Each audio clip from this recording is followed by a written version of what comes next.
A Strong Business School, ela é uma instituição, né, de ensino, ela tem as faculdades, né, de administração, ciências contábeis, publicidade e propaganda, tem os cursos, esses são os bacharelados, tem os cursos também de EAD, que são os tecnólogos na área de gestão financeira, gestão pública, tem, esses são de 2 anos. E, fora isso, tem o convênio com a Fundação Getúlio Vargas, que são os cursos MBA, né, de pós-graduação, onde nós comandamos aí toda a parte da infraestrutura e a parte acadêmica é de responsabilidade da Fundação Getúlio Vargas. Os professores são da Fundação Getúlio Vargas, o professor Regis, Fred Regis, é um dos professores. Então, todos os professores que aqui estão dando essas webinars são professores da Fundação Getúlio Vargas, tá? Então, hoje, com o professor Fred Regis, ele vai falar sobre gestão de capital de giro, e é importante também passar para vocês da possibilidade de vocês fazerem um curso de curta duração, né, dessa disciplina ou de qualquer outra, né, que a FGV possua, e com certificação da fundação. É uma disciplina, um curso, né, de 24 horas aulas, onde vocês, depois que escolham, né, um MBA, podem isentar essa disciplina dentro do programa do MBA escolhido, tá? Então, é um curso de curta duração, de 24 horas aulas, e onde a FGV possibilita depois o aluno isentar essa disciplina em algum MBA que ele escolher, tá?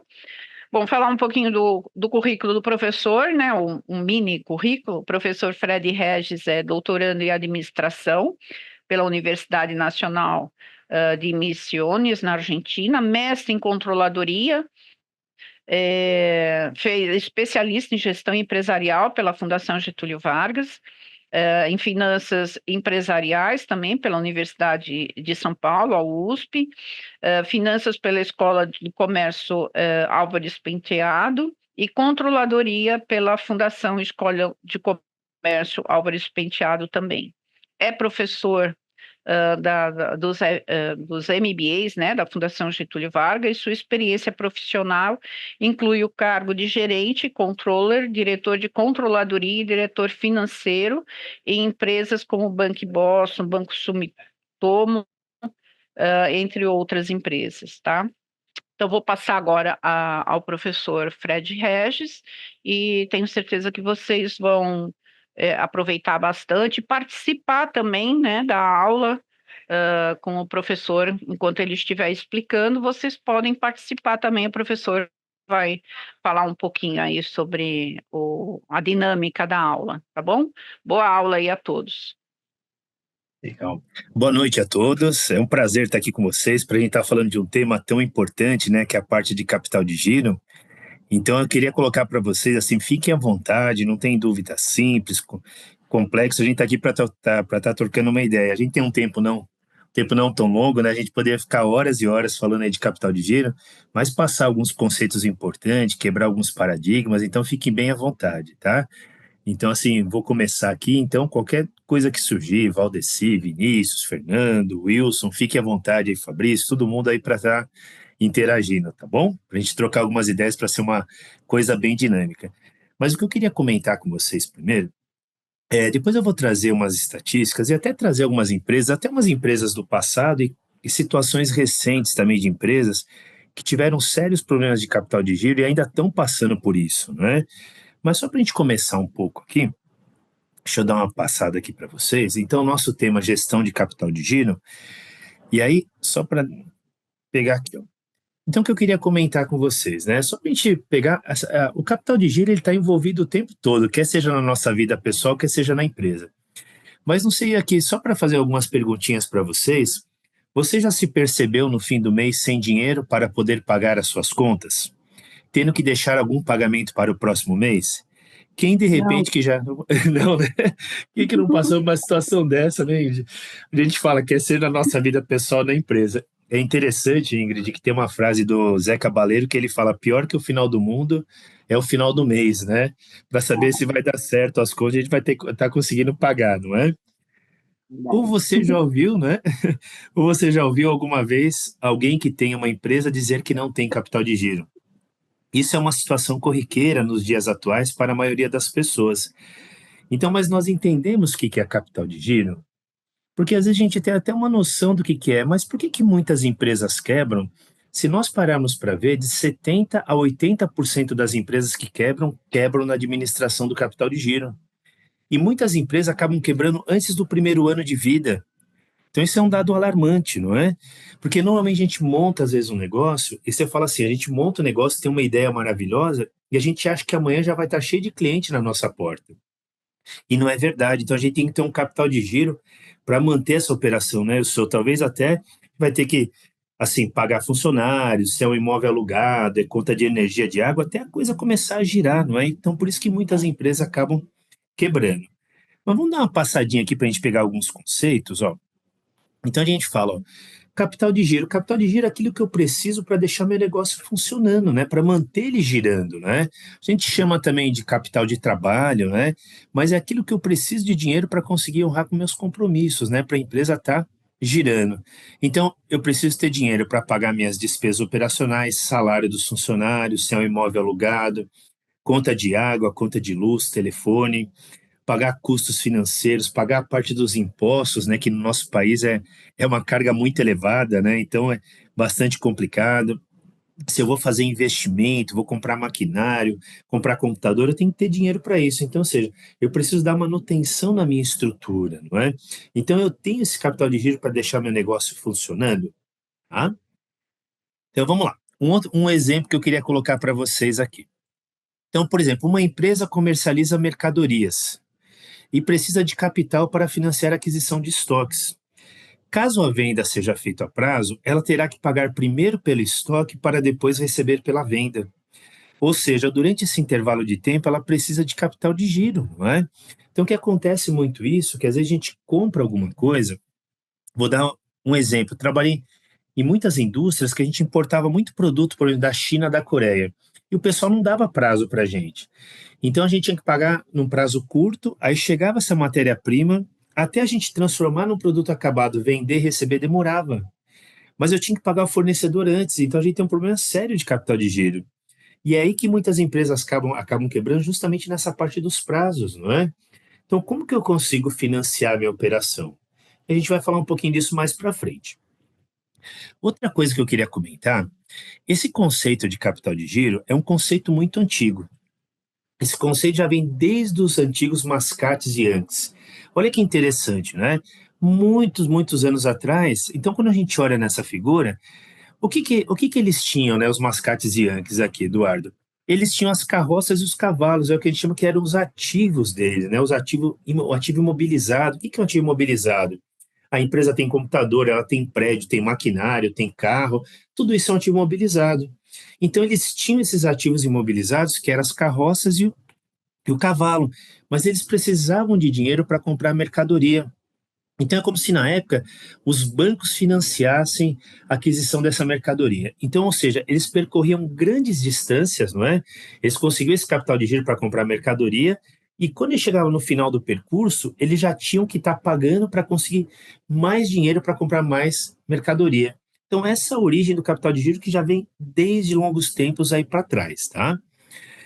Mas o que eu queria comentar uma coisa? Pessoal, deixa eu fazer uma pergunta para vocês. Vocês acham que uma empresa que tem lucro, ela está bem? Vocês acham que uma empresa que tem lucro pode quebrar? Pode, não pode? Estou vendo vocês falarem ali, o Wilson, Eduardo. Pode quebrar, porque nós não podemos ter uma gestão focada somente no lucro, mas sim no caixa. Porque o que acontece muito, a contabilidade no Brasil, ela trabalha pelo regime de competência. Então, só para vocês terem uma ideia, eu fiz uma venda hoje, em fevereiro, eu tenho que pagar. Eu fiz a venda hoje, vamos supor, fiz a venda hoje no dia 5 de fevereiro, para receber no dia 5 de abril. Não importa, eu tenho que reconhecer a receita dessa venda hoje, que foi quando eu transferi o controle daquele meu ativo, né? Quando eu satisfez uma obrigação de desempenho, tem que reconhecer hoje, 5 de fevereiro. Isso vai gerar um lucro para mim em fevereiro, provavelmente. Mas será que eu vou receber essa venda no dia 5 de abril? Então pode ser que eu tenha uma inadimplência e não resolva, e não receba. Então eu não posso ter uma gestão focada somente no lucro, mas sim no caixa. Então, outra coisa também, será que uma empresa que está tendo lucro, ao invés de criar valor, ela pode estar destruindo valor? O que vocês acham? Ao invés de criar valor, ela pode estar destruindo valor? Você acha que isso pode acontecer mesmo com lucro? Pode, ó, a Ingrid está falando que sim, eu estou vendo aqui no chat. Vou dar um exemplo para vocês. Eu trabalhei numa indústria de produtos veterinários, ficava em Paulínia, próximo de Campinas. E tem um lugar no interior de São Paulo chamado Aterro Mantovani. E toda a indústria farmacêutica de produtos veterinários pegava os resíduos e depositava nesse aterro. Conforme a quantidade, tinha um controle da quantidade de resíduos que cada uma depositava. Só que era uma área rural, Walter, era uma área rural, tinha vários sítios, várias chácaras, então começou a contaminar o lençol freático. Então foi uma enxurrada de ações contra a empresa. E era uma coisa que não tinha fim. Então a empresa tinha lucro, mas ela estava destruindo o valor. E muitas empresas podem deixar de existir por causa disso. Então a gente tem que ter lucro, mas tem que ter caixa e tem que criar valor. Porque qual que é o objetivo que a gente tem na empresa? É deixar o dono cada vez mais rico. E para isso a gente tem que tomar decisões assertivas. Eu vou mostrar alguns casos para vocês daqui a pouco, que justamente a empresa quebra no capital de giro. Algum momento a empresa perdeu a mão. Mas o que a gente tem que fazer para não chegar nesse ponto? Porque quanto mais vai demorando para a gente tomar alguma decisão, pior. Então, quanto antes a gente consegue tomar alguma decisão, mais a gente tem mais tempo para tentar colocar a empresa no eixo. Tá? Então, vamos lá. Aqui, então, o que eu queria comentar com vocês é o seguinte: o que nós buscamos numa empresa, não é? Estou vendo aqui, ó, a Fernanda está falando, né? Acho que o filme da empresa do Pom, legal, com certeza, isso daí. Ó, o que eu queria falar? Hoje nós temos que ter lucro, nós queremos ter lucro, mas a gente quer ter caixa também para conseguir honrar com os nossos compromissos. Então a gente fala, a gestão de capital de giro, ela trata o impacto de estratégias operacionais. Eu vou falar daqui a pouquinho. O que é estratégia operacional? É ter uma gestão dos estoques, ter uma gestão de contas a receber e gestão de pagamento a fornecedores. É nesses três pontos que uma boa parte das empresas quebram, não é? Então aqui a gente quer adotar estratégias operacionais para que a gente consiga garantir a solvabilidade da empresa, para que ela não quebre, tá? Então, olha que complicado. Se nós pararmos para ver, pessoal, é bem interessante. É o seguinte: eu dei aula para uma turma em Ribeirão Preto. Eu dei aula de formação de gestão de custos, mas um aluno me pediu uma ajuda com a parte de contabilidade para analisar o balanço de uma empresa. Eu vou compartilhar com vocês uma situação. Então, justamente ele estava analisando, como é uma informação pública, é da empresa TOTUS, né, da parte de software, não é? E ele estava falando o seguinte, que tinha diminuído um pouquinho do lucro da empresa. Então, a gente está falando de lucro, se o lucro diminui, ela tem menos rentabilidade. Mas, por outro lado, ela estava com caixa abarrotado de dinheiro. Então, ela tinha menos rentabilidade, mas estava com mais liquidez. E aí eu falei para ele, isso daí só pode ser alguma coisa, só de a gente bater no olho. Eu falei, provavelmente se ela está se capitalizando, de repente, para adquirir alguma empresa. Porque uma empresa não vai querer ficar deixando dinheiro parado no caixa, porque se fosse para deixar dinheiro parado no caixa, o próprio dono nem montaria uma empresa. Ele pegaria e faria uma aplicação na pessoa física. Mas por que ao invés de fazer uma aplicação na pessoa física, se monta uma empresa? É porque a gente acredita que na empresa a gente vai ganhar mais do que a gente ganharia no mercado financeiro, né? Porque dá um trabalho muito grande para administrar uma empresa. Dito e feito, na semana seguinte fui dar aula para uma turma aqui em São Paulo, na FGV, e aí um aluno trabalha na TOTUS. Ele falou, Fred, a TOTUS comprou 2 empresas esse mês. Então é que interessante, né? A gente tem que ter um equilíbrio entre lucro e liquidez. Só que a gente fala, eu tenho lucro, mas será que aquele lucro vai se transformar em dinheiro? Pode ser que eu tenha uma inadimplência. Então é a coisa mais difícil a gente ter esse equilíbrio entre lucro e liquidez. Por isso que é muito bom conhecer a empresa. E quando a gente fala estratégias de curto prazo, o que é curto prazo? Em contabilidade e finanças, a gente tem o que a gente chama de curto e de longo prazo. Curto prazo, a gente fala que é até 1 ano, e longo prazo, acima de 1 ano. Tem uma regrinha quando a gente entra mais no detalhe, mas de uma forma simplista, curto prazo até 1 ano e longo prazo acima de 1 ano. Então, a gente quer trabalhar muito forte, porque a maior parte das empresas quebram aqui, ó. nos estoques, na parte de contas a receber e na parte de fornecedores. É uma boa concentração do capital de giro da empresa, está no estoque, contas a receber e fornecedor, tá? Mas deixa eu comentar uma coisinha com vocês. A gente fala, nós queremos fazer as coisas, mas às vezes, eu já trabalho 33 anos nesse mundo corporativo, sempre nessa área contábil e financeira, e a gente vê muitas coisas, e já trabalhei em multinacional de grande porte, você fala assim, mas está tudo redondinho? Não, às vezes são as que têm mais coisa para fazer ainda. Então eu queria só colocar uma coisa para vocês verem, nós temos a empresa aqui, e aí nós temos as áreas da empresa. E o que acontece? Aqui, essas engrenagens deveriam ter uma sinergia, ela funcionando, girando essa engrenagem. Mas o que a gente vê muitas vezes é que cada área está puxando para o seu lado. Então, as áreas praticamente não se conversam, porque o objetivo comum é a gente trabalhar para deixar o dono cada vez mais rico. Mas cada área, às vezes, está puxando para um lado, tá vendo? Não está funcionando a engrenagem, está cada um indo para um lado. Isso eu vejo muito. Então, a gente tem que ter uma sinergia em relação a isso. Então, tem que ter quem que vai resolver isso? Porque senão ela vai ter problema de capital de giro, ela vai quebrar, ela vai passar por dificuldades. Então, ou seja, ó, nós temos um sistema de gestão, mas olha que engraçado, não sei se vocês já viram, eu coloco esse nome aqui, a gente fala síndrome de fazeção. Todo mundo está querendo fazer tudo e no final não está saindo nada. Então a gente tem que tomar muito cuidado, cada um tem que ter a sua responsabilidade. Porque às vezes você acha que está todo mundo fazendo, né? Você acha que alguém é dono daquilo ali e depois não está olhando nada. E aí vocês já vão ter alguns exemplos daqui a pouquinho. Ó. Então aqui, ó, a gente tem que ter, pessoal, integrar essas áreas, né? E tem que ter aqui, ó, uma pessoa em cada área, não ter essa síndrome de tá todo mundo fazendo. E aqui a gente tem que pegar, ó, tem que estar funcionando como uma engrenagem. Então, assim, não estou falando que mesmo funcionando como uma engrenagem, essa empresa não vai ter problemas de capital de giro. Mas pelo menos fica mais fácil as áreas conversando, se interagindo, né? Se colocar no lugar do outro, pegar ideias para ver o que a gente pode melhorar, para funcionar aí como um reloginho. Então, para isso tem que ter o gestor de cada área, não é? Não é só o gestor da área financeira que vai falar de capital de giro, ele depende da empresa como um todo, tá? Mas tem que ter aqui um gestor de cada área e normalmente aqui a controladoria e a área financeira que vai fazer com que essa engrenagem esteja funcionando entre as áreas da empresa.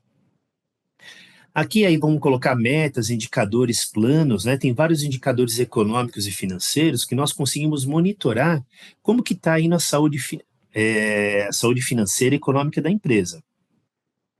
Então, o desafio é esse, né? A gente pegar e fazer com que tenha realmente essa interação entre as áreas. E para isso, nós temos que conhecer um pouquinho de cada área.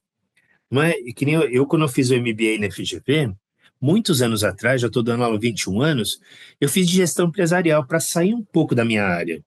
Porque eu tinha que ter outras competências também, então a gente precisa de um pouquinho de cada coisa, tá? Vamos ver, então a gente tem essa gestão integrada de negócios, aí com todos os indicadores de cada área, mas o que eu queria mostrar para vocês, cada um saber que tem a sua responsabilidade, o seu papel dentro da organização. Mas olha que interessante, eu queria comentar com vocês, pessoal, motivos que levam uma empresa a quebrar. Eu vou falando, pessoal, e fiquem à vontade para, se quiserem fazer qualquer comentário, acrescentar qualquer coisa, fiquem bem à vontade, ó. Falta de liquidez. O que é isso, liquidez? Imagine o seguinte, Eduardo. O meu salário no mês não paga minhas contas, então não tenho liquidez, você concorda? Isso é falta de liquidez. De repente eu estou gastando mais do que eu tenho de recursos.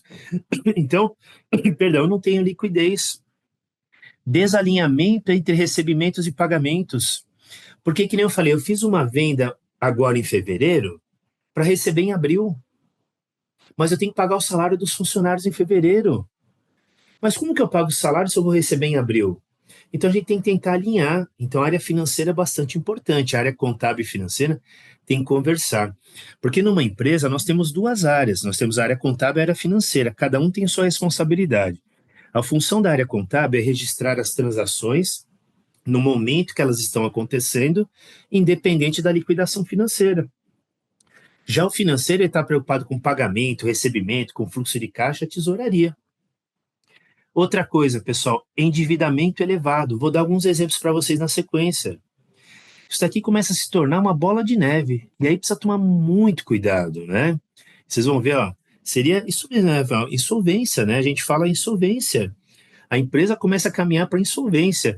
E aqui ela começa a caminhar as coisas não começam a fechar, ela começa a pegar dinheiro emprestado. E ela pega o primeiro dinheiro que aparece. Ah, eu estou desesperado, como exemplo de dinheiro, preciso pagar minhas contas, não consegui. Então, Luciana, o que eu vou fazer? Pegar o dinheiro do cheque especial. Vou pagar 8% ao mês, em média. Só que como é juros compostos no Brasil, vai dar 170% ao ano. Será que a gente tem um dissídio de 170%? Quem dera se a gente tivesse isso, né? É muito baixo. Então a coisa fica descasada. Baixa margem de lucro. Aqui, pessoal, também é uma coisa muito que leva muita empresa, às vezes, uma situação delicada. Às vezes o concorrente ele tem um preço melhor do que a minha empresa, eu atuo no mesmo segmento. E às vezes a gente quer vender pelo mesmo preço do concorrente. Mas eu conheço a estrutura deles. Eu conheço a estrutura deles, às vezes eles têm uma estrutura, eles compram mais volume, eles têm uma gestão melhor que a minha empresa, né? Então eles conseguem ter uma gestão, então eu não posso me basear no concorrente. Eu tenho que olhar, é legal ter um parâmetro como que está meu concorrente no mercado, mas eu olhar para dentro da minha empresa, tá? E Ingrid, daqui a pouquinho eu vou te mostrar de onde que vem o capital de giro, tá bom? Vou mostrar um arquivinho, ver que você colocou o chat, daqui a pouquinho eu já te mostro, tá? Crescimento descontrolado. Pessoal, sabe o que acontece? A maior parte das empresas quebram por quê? Porque elas estão crescendo de uma forma desordenada, sem controle. A maior parte das empresas quebram pelo excesso de crescimento de uma forma desordenada. Pessoal, não estou falando que a gente não possa crescer, mas às vezes tem empresas que estão crescendo como um foguete. Aí chega uma hora que ela vai parar de ter aquele crescimento, uma hora ela começa a dar uma estancada no crescimento.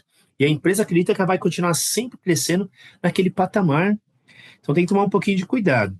E crises econômicas, redução de crédito, né? Quando vem a pandemia, vem qualquer situação. Agora, Pedro, a gente está numa situação aí, é, taxa de juros aumentando, né? A taxa Selic está em 13,25. As estimativas é que chegue até 15% no final do ano. Então, o que acontece? A taxa Selic aumentando, aumenta o custo do dinheiro. Se a gente precisar pegar empréstimo, vai pegar um dinheiro mais caro. Se a gente pega um dinheiro mais caro, provavelmente eu vou ter que repassar esse custo financeiro no preço do meu produto ou serviço. Mas na hora que eu faço isso, será que meu preço vai ser competitivo ou não? Então, precisa tomar um pouco de cuidado em relação a isso, tá? Deixa eu mostrar aqui para vocês, ó. Eu vou mostrar, eu peguei vários exemplos de lá de trás e de agora, só para vocês verem. Peguei assim para a gente relembrar algumas coisas, tá? E teria N exemplos. Mas aqui, por exemplo, ó, a Kodak. A empresa demorou a inovar e teve dificuldades em financiar sua transição para o mercado digital. Então, tem muitas empresas, pessoal, que às vezes acabam deixando de existir por causa disso. Baixa liquidez e altos custos fixos. A Blockbuster também, que teve uma época no passado aí, não conseguiu sustentar sua operação frente à mudança de mercado para o streaming, a Netflix. Então a gente tem que ficar sempre ligado à concorrência chegando. Ricardo Eletro, mais recente agora, né? Expansão agressiva sem planejamento financeiro. É aquele negócio, fala assim, por exemplo, eu tenho dinheiro, vamos supor, eu tenho dinheiro para comprar um carro, eu tenho 100 mil reais para comprar um carro. Mas sabe o que eu vou fazer? Eu vou comprar um carro de 500 e vou financiar 400. Eu precisava ter comprado um carro de 500, então tem que tomar cuidado para a gente não dar o passo maior que a perna. Então tem que fazer estudos de viabilidade, tem que conhecer o negócio. Livraria Saraiva foi durante muito tempo um ícone. Tradicional rede de livrarias, a Saraiva teve sua falência decretada em 2023, após enfrentar anos de dificuldades financeiras e não conseguir cumprir os termos de sua recuperação judicial. É capital de giro puro na veia isso daqui. Mas eu coloquei vários exemplos, deixa eu puxar outros para vocês. Ó. Lojas Americanas, um ícone também. Americanas, pessoal, teve problema de capital de giro, mas aqui foi uma fraude, né? Foi uma fraude que aconteceu em algumas operações aí no mercado financeiro que a gente chama de risco sacado. Uma parte, né? Uma boa parte, mas tinha outras coisas. A Oi, né? Operador telefonia, entrou com um novo pedido de recuperação judicial em março também de 2023, não é? E para concluir um processo semelhante que durou 6 anos. Grupo Petrópolis, donos das marcas Itaipava e Petra, não é? Também no processo de recuperação judicial, 123 milhas. 123 milhas, pessoal, que negócio, vendendo passagens por um custo baixo e depois não conseguia entregar. Pessoal, isso vocês concordam? Não é administração do dinheiro, pessoal? É administração. Ó, o Fernando também está falando, livraria cultura. A gente fala assim, Fernando, eram ícones que a gente fala. Muitas empresas deixaram de existir no Brasil, vários bancos, companhias aéreas, né? Empresa, falava, é um ícone. Como que uma empresa dessa deixa de existir? Sabe, a gente não pode perder a mão no negócio, tá? Deixa eu dar mais alguns exemplos aqui, ó. Essa WeWork aqui, ó. WeWork, empresa de espaços de coworking, né? Entrou com pedido de recuperação judicial nos Estados Unidos em 2023, avaliada em 47 bilhões de dólares no auge, pessoal. Uma empresa que 47 bilhões de dólares no auge entra em recuperação judicial, não é? Então tem que tomar bastante cuidado, ó. Aqui, ó, em seu valor de mercado devido a problemas de governança, não tem controle e um modelo de negócios insustentável. Lojas Marisas, pessoal, mesma coisa, ó. Walmart, estou vendo a Alessandro falar também, perfeito. Ó, Marisa, rede de lojas de vestuário, né? Muito endividada, contratou uma empresa para reestruturar a dívida. Estou vendo aqui também, falando do Polishop, várias empresas, né? Para reestruturar a dívida, começa a fechar lojas, né? É aquele negócio Subway, o Fabrício está falando, perfeito. Porque às vezes, pessoal, quando a gente está com um problema de capital de giro, aí a gente começa a meio que queimar o patrimônio, a falar, eu tenho um carro aqui, a coisa apertou, vou vender, sabe? Mas por que a gente não foi tomando decisões para que não chegasse nesse ponto, né? Estou vendo aqui, Jota, empresas do agro, o Fernando está falando. Estão vendo, pessoal? Ó, a gente está comentando alguns exemplos. Olha o que vocês estão trazendo. Como isso está presente aí no dia a dia, não é? A Light, companhia de energia lá do Rio de Janeiro, a Tokstok também, varejista de imóveis, né, enfrentou problemas financeiros em 2023, coisa recente, não é? Incluindo atraso em pagamentos de aluguéis, de galpões logísticos, né? Contratou também uma consultoria para fazer uma reestruturação financeira. E assim por diante, várias empresas. Eu coloquei só algumas, só para vocês verem, desde lá de trás, coloquei umas antigas para vocês verem, coloquei umas de agora. Mas é o tempo todo, né? Então, cada vez mais a gente vai encontrando situações que a empresa está com esse problema financeiro. Olha o outro dado que eu peguei. Tentei pegar coisas mais recentes, mas não consegui. Aumento nos pedidos de falência e recuperação judicial. No primeiro trimestre de 2023, os pedidos de falência no Brasil aumentaram 44% em relação a 2022. Pedidos de recuperação judicial, 37%. Fechamento de empresas. Em 2023, aproximadamente 2 milhões de empresas, pessoal. Quando a gente está falando de empresa assim, não estou falando uma empresa grande, mas desde empresa, uma microempresa, uma empresa pequena que está no meio. Olha quantas empresas que fecham. Falou que uma boa parte das empresas, como eu falei, às vezes acaba fechando antes do primeiro ano de vida. Não é? E hoje, pessoal, para a gente criar uma empresa, e a gente pode fazer, pessoal, antes de sair para o mercado, tem o próprio Sebrae, a gente tem as incubadoras, sabe? Deixa, eles auxiliam, né? Você fazer um plano estratégico, sabe? Às vezes vocês têm uma ideia maravilhosa, mas para que a gente não rasgue nosso dinheiro, vamos fazer esses estudos, né? Vamos conhecer do mercado. Tem coisas que às vezes é aquela modinha do momento. Lembra aquela época, pessoal, das paletas mexicanas? Abriu várias, mas da forma que abriu, fechou também. Então tem que ver se é um negócio que vai perpetuar. Porque a gente não quer rasgar dinheiro, não é? Então precisa tomar um pouquinho de cuidado. Olha aqui também, ó. Foi feita uma pesquisa, e o que realmente leva, né, segundo alguns empresários, a pesquisa foi feita, a realmente a empresa fechar? Falta de planejamento e gestão ineficiente. Vai atropelando o dia a dia, não é? Então, estudos indicam que 25% dos empreendedores brasileiros que encerraram suas empresas apontam falta de gestão, não é? Esse fator só fica atrás dos altos impostos. Impostos também muito alto. Isso é muito comum quando a gente vai fazer, às vezes monta um negócio, vai formar o preço, não coloca todos os impostos. E aí, na hora que vem os impostos, fala, e agora? Então, a gente tem que tomar cuidado para não errar a mão na hora da formação do preço. É muito importante. Tá? Capacitação e planejamento. Então é isso, buscar ajuda, né? Buscar treinamento, né? E aí, pessoal, eu estou falando isso, às vezes, não é só empresas pequenas, não, viu? Já passei por várias empresas grandes e falar, essas empresas não têm problema. Tem também, viu? Só que às vezes o tamanho desse problema é muito maior, então tem que tomar muito cuidado, que às vezes um erro numa empresa grande você pode perder milhões, tá? E aqui, pessoal, só mais um pontinho aqui, ó, que eu queria comentar também, ó. Então, o problema de capital de giro continua sendo um dos principais fatores de falência, como a gente está falando, ao longo de anos. A gente pegar a história desde lá de trás de empresas que fecharam, não é? A gente está vendo, pessoal, a Gol no processo de recuperação judicial nos Estados Unidos, empresas muito endividadas, não é? Empresas crescem rápido demais sem estrutura financeira. Maus investimentos e gestão de fluxo de caixa ruim levam à insolvência. Então, às vezes a empresa faz um investimento e sequer faz um estudo de viabilidade. Pessoal, já fazendo estudo de viabilidade é difícil, imagine se eu não fizer, para saber se aquele ativo vai trazer um ganho. Vocês sabem, pessoal, de onde que vem o lucro de uma empresa? Dos ativos que ela investe. Então, são os ativos que estão gerando esse lucro, esse retorno. Então, a gente tem que estar fazendo estudos para saber se eu vou ter o retorno esperado, né? Incapacidade de adaptação ao mercado agrava as crises financeiras. Então, não me adequo ao mercado, sabe? Não estou ligado, não estou acompanhando, né? O Trump assumir nos Estados Unidos vai ter impacto no Brasil, vai começar a taxar produto. O que acontece? A gente tem que ficar atento a tudo isso, né? Economia, o que está acontecendo, tá? Porque isso uma hora vai desembocar no mercado, na economia e na nossa empresa também. Vamos lá, vamos seguindo aqui.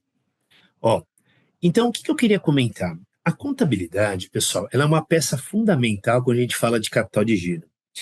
Nós temos dois demonstrativos na contabilidade. Eu falo que também tem vários demonstrativos, né? Mas esses dois são dois demonstrativos extremamente importantes, que um deles é o balanço patrimonial e um outro é a demonstração de resultado. E aqui, pessoal, a gente fala que independente da área de atuação, nós conseguimos fazer esses dois demonstrativos na nossa vida pessoal. E aqui, ó, é interessante, quando eu dou aula de análise, eu aplico alguns estudos de caso e eu falo que analisando esses dois demonstrativos, o balanço patrimonial e a demonstração de resultado, que nós conseguimos fazer na nossa vida pessoal. Talvez não com tantos itens da nossa vida pessoal, mas só a gente extrapolar uma quantidade muito grande de transações numa empresa. Através desses dois demonstrativos, eu consigo mapear como que está a situação econômica e financeira da empresa, se a empresa está bem, se ela está mal, se ela tem algum gargalo, aonde que eu tenho que atuar. Então, isso me dá um norte. Então, ajuda bastante. E aqui, só para vocês entenderem, ó, o que é a demonstração de resultado? Tá? Estou falando, às vezes, para quem, de repente, não está acostumado, a demonstração de resultado é onde eu vou apurar se a empresa teve lucro ou prejuízo. Então, o que eu tenho lá? Eu tenho receitas, menos custos e menos despesas. E a última linha é o lucro ou prejuízo. Então, receita, no caso nosso da pessoa física, é o nosso salário na empresa. E nós temos as nossas despesas. Por outro lado, nós temos também, ó, aqui a demonstração de resultado, onde eu tenho receita, custos e despesas, e um menos o outro eu vou chegar no lucro ou prejuízo. Tá aqui, ó. E nós temos um demonstrativo chamado balanço patrimonial, onde balanço vem de equilíbrio, patrimonial vem de patrimônio. Então, equilíbrio patrimonial, equilíbrio nas contas da empresa. Então, o que nós temos nesse demonstrativo? Do lado esquerdo dele são os nossos ativos. Nós conseguimos colocar nossos ativos numa planilha. Tem uma televisão, tem um carro, tem dinheiro no banco, e são nossos ativos. E isso do lado esquerdo. Do lado direito, nós temos as nossas dívidas. E as dívidas de uma empresa ela só pode vir de dois lugares. Ou ela pode vir de terceiros, ou ela pode vir do dono. Vocês têm dívidas, pessoal? Não, tem que ficar lembrando isso à noite, a gente já vai ficar triste, né? Não brinca, né? Melhor falar de ativo. Mas se nós temos dívidas, nós temos passivos. A Ingrid falou que sim, ali tá todo mundo falando que tem, né? Ela não precisa lembrar, né? Isso, né? Mas ó, a Ingrid tá falando, Fabiana, Reginaldo, que nós temos dívida. E é verdade. Então, as dívidas, né? É um passivo que nós temos. Fui lá no shopping, passei alguma coisa no meu cartão, contraí um passivo, uma dívida, tá?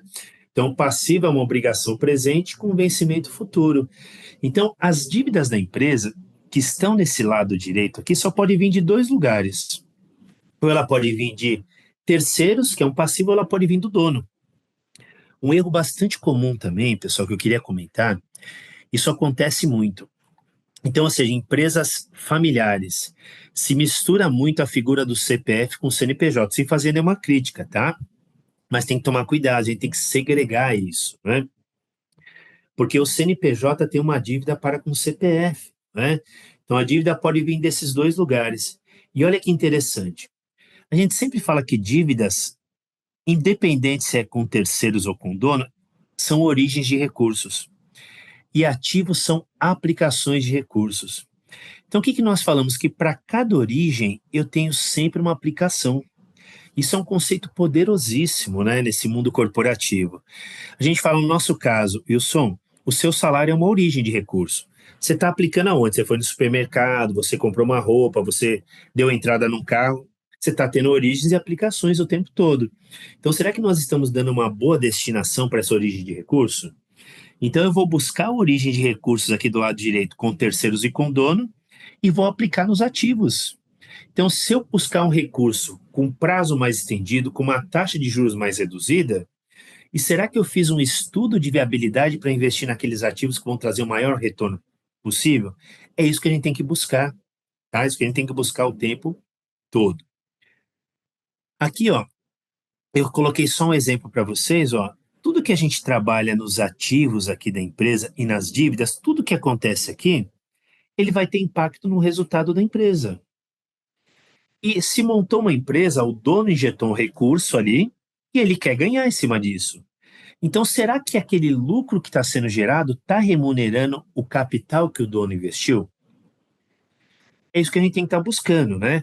Porque o lucro, o que o lucro é na empresa? O lucro é a remuneração do capital investido pelo sócio, pelo proprietário, pelo dono, né? Então, ele quer estar ganhando em cima disso. Então, deixa eu mostrar uma coisa, ó, para vocês. O que acontece, ó?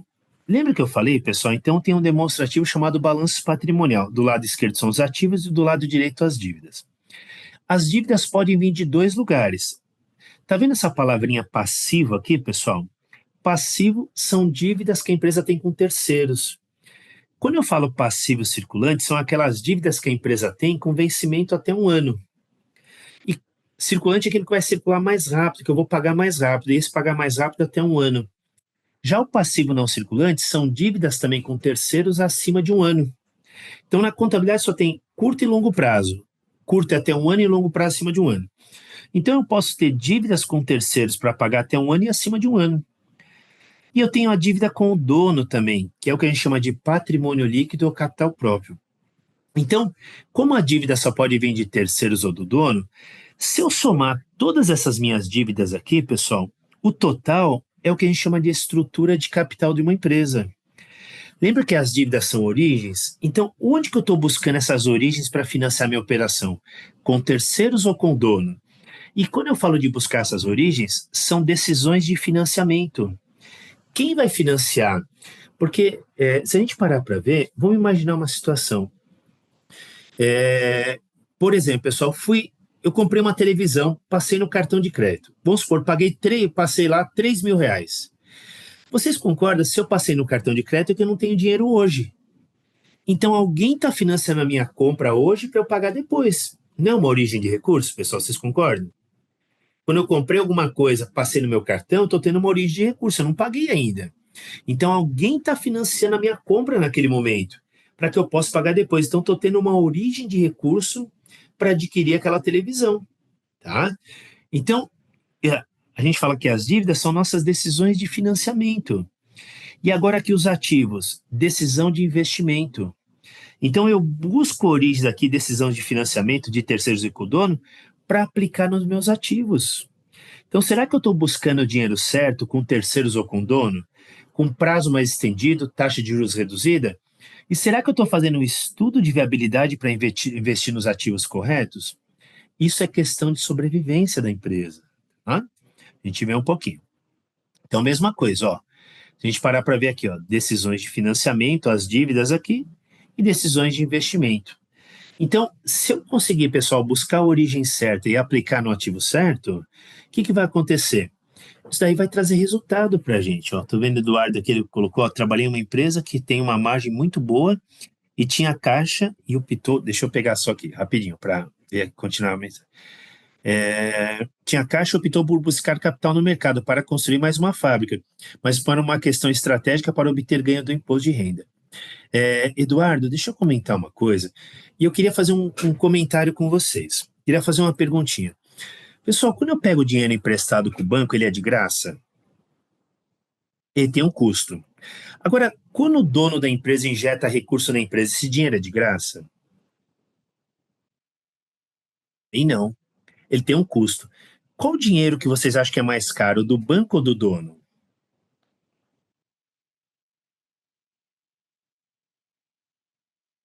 Vocês.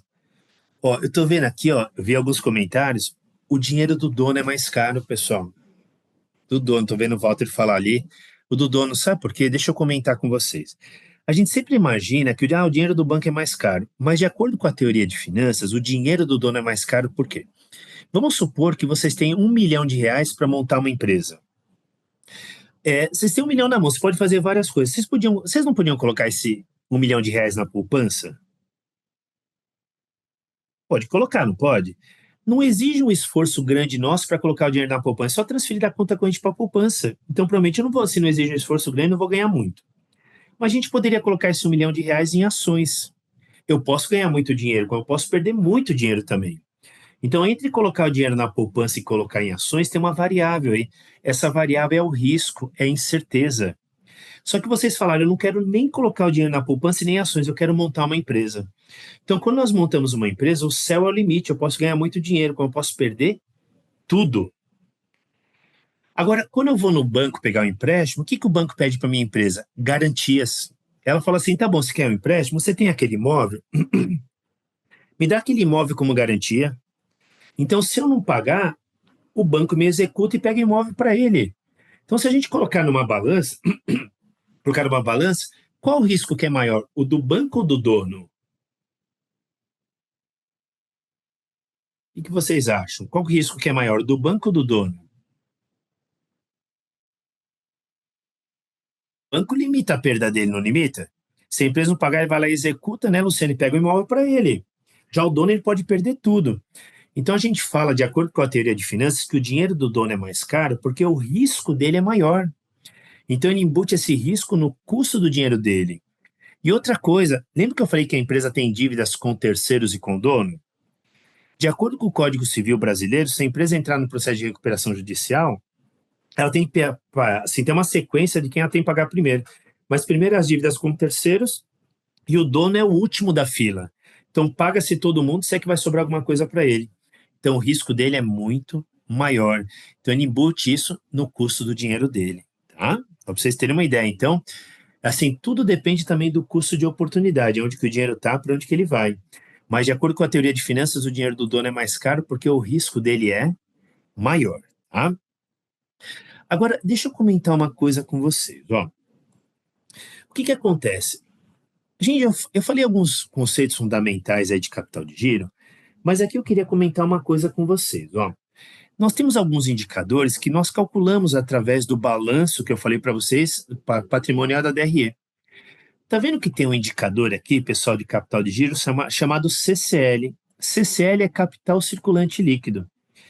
Como que eu faço? Eu vou lá naquele meu balanço patrimonial e eu pego os meus ativos até um ano, né, que tem vencimento, vão ser realizados até um ano, menos as dívidas que eu tenho que pagar até um ano. Um menos o outro já vai sair meu capital de giro. Então a gente conseguiria pegar, se eu tivesse um balanço patrimonial de qualquer empresa, é só pegar aqui o que a gente chama o AC, que é o ativo circulante, menos o passivo circulante. Já sai meu capital de giro. Eu vou mostrar para vocês de onde que ele sai já. Só que olha que interessante, eu só queria comentar uma coisa legal com vocês. A gente não pode se limitar a ficar só analisando relatórios, o que a contabilidade pede. Tem um professor e consultor francês chamado Michel Fleurier. Ele desenvolveu uma técnica de análise de capital de giro. Muitos bancos se utilizam dessa técnica para analisar o balanço da empresa. Então, o que acontece? Através dessa técnica, o banco consegue enxergar se a empresa está focando na operação.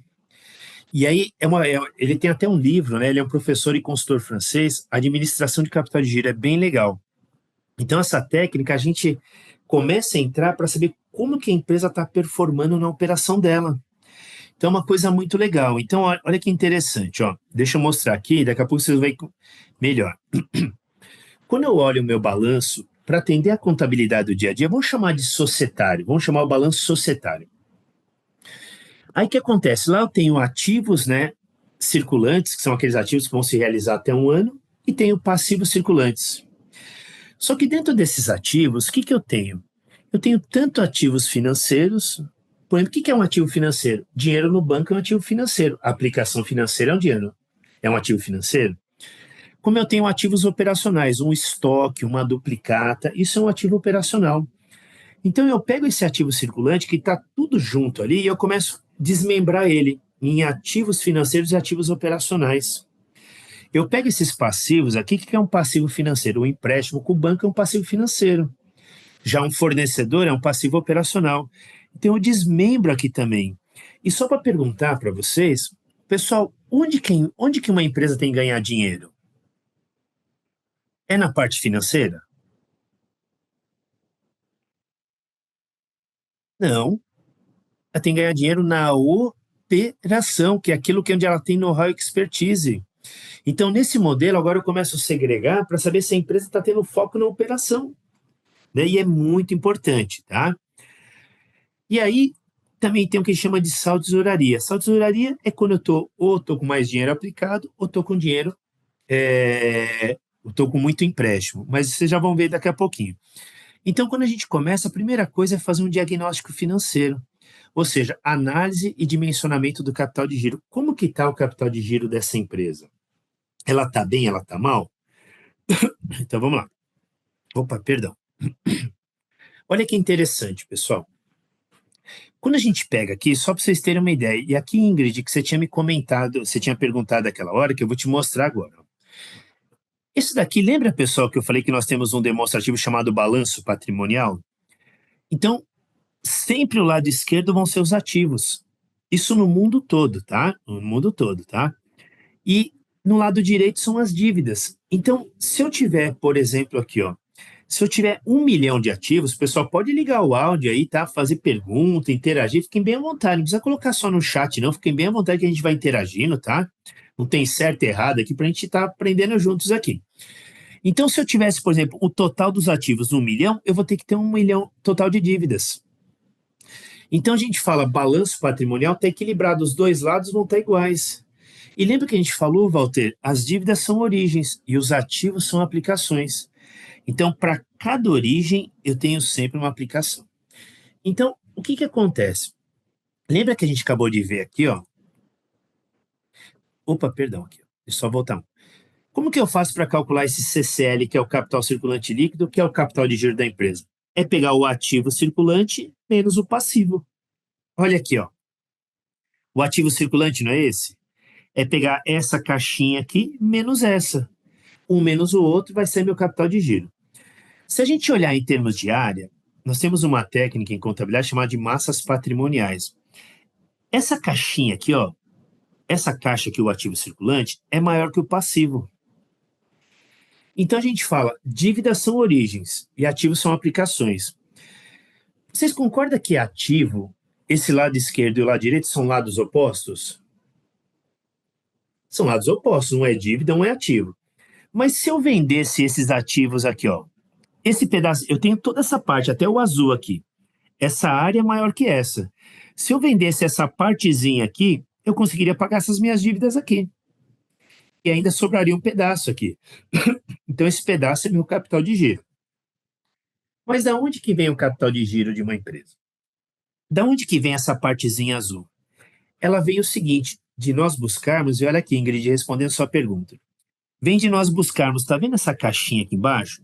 São dívidas de longo prazo, ó, não circulante, é aquilo que demora mais para circular, né, Ingrid? Demora mais para circular. Aquela dívida com terceiros que eu tenho que pagar acima de 1 ano. E patrimônio líquido é a dívida com o dono, que eu tenho que pagar acima de 1 ano. Então, o que nós temos que fazer? Nós temos que buscar origens de longo prazo. Está vendo essa área aqui, ó? Longo prazo, aquele que vem acima de 1 ano. E aí, o que acontece, Ingrid? Ó, ativo não circulante desse lado. Está vendo? Se a gente pegar em termos de área, essa área aqui é maior que esse pedacinho aqui.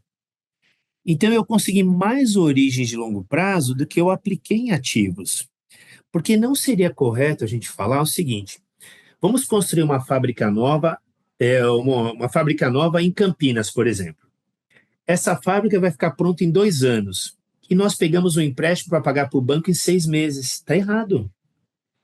Porque a fábrica ela vai levar 2 anos para ficar pronta. Eu peguei empréstimo para pagar em 6 meses. O certo seria o investimento se pagar sozinho. Então, da onde que vem o capital de giro de uma empresa? Esse azulzinho aqui, ó.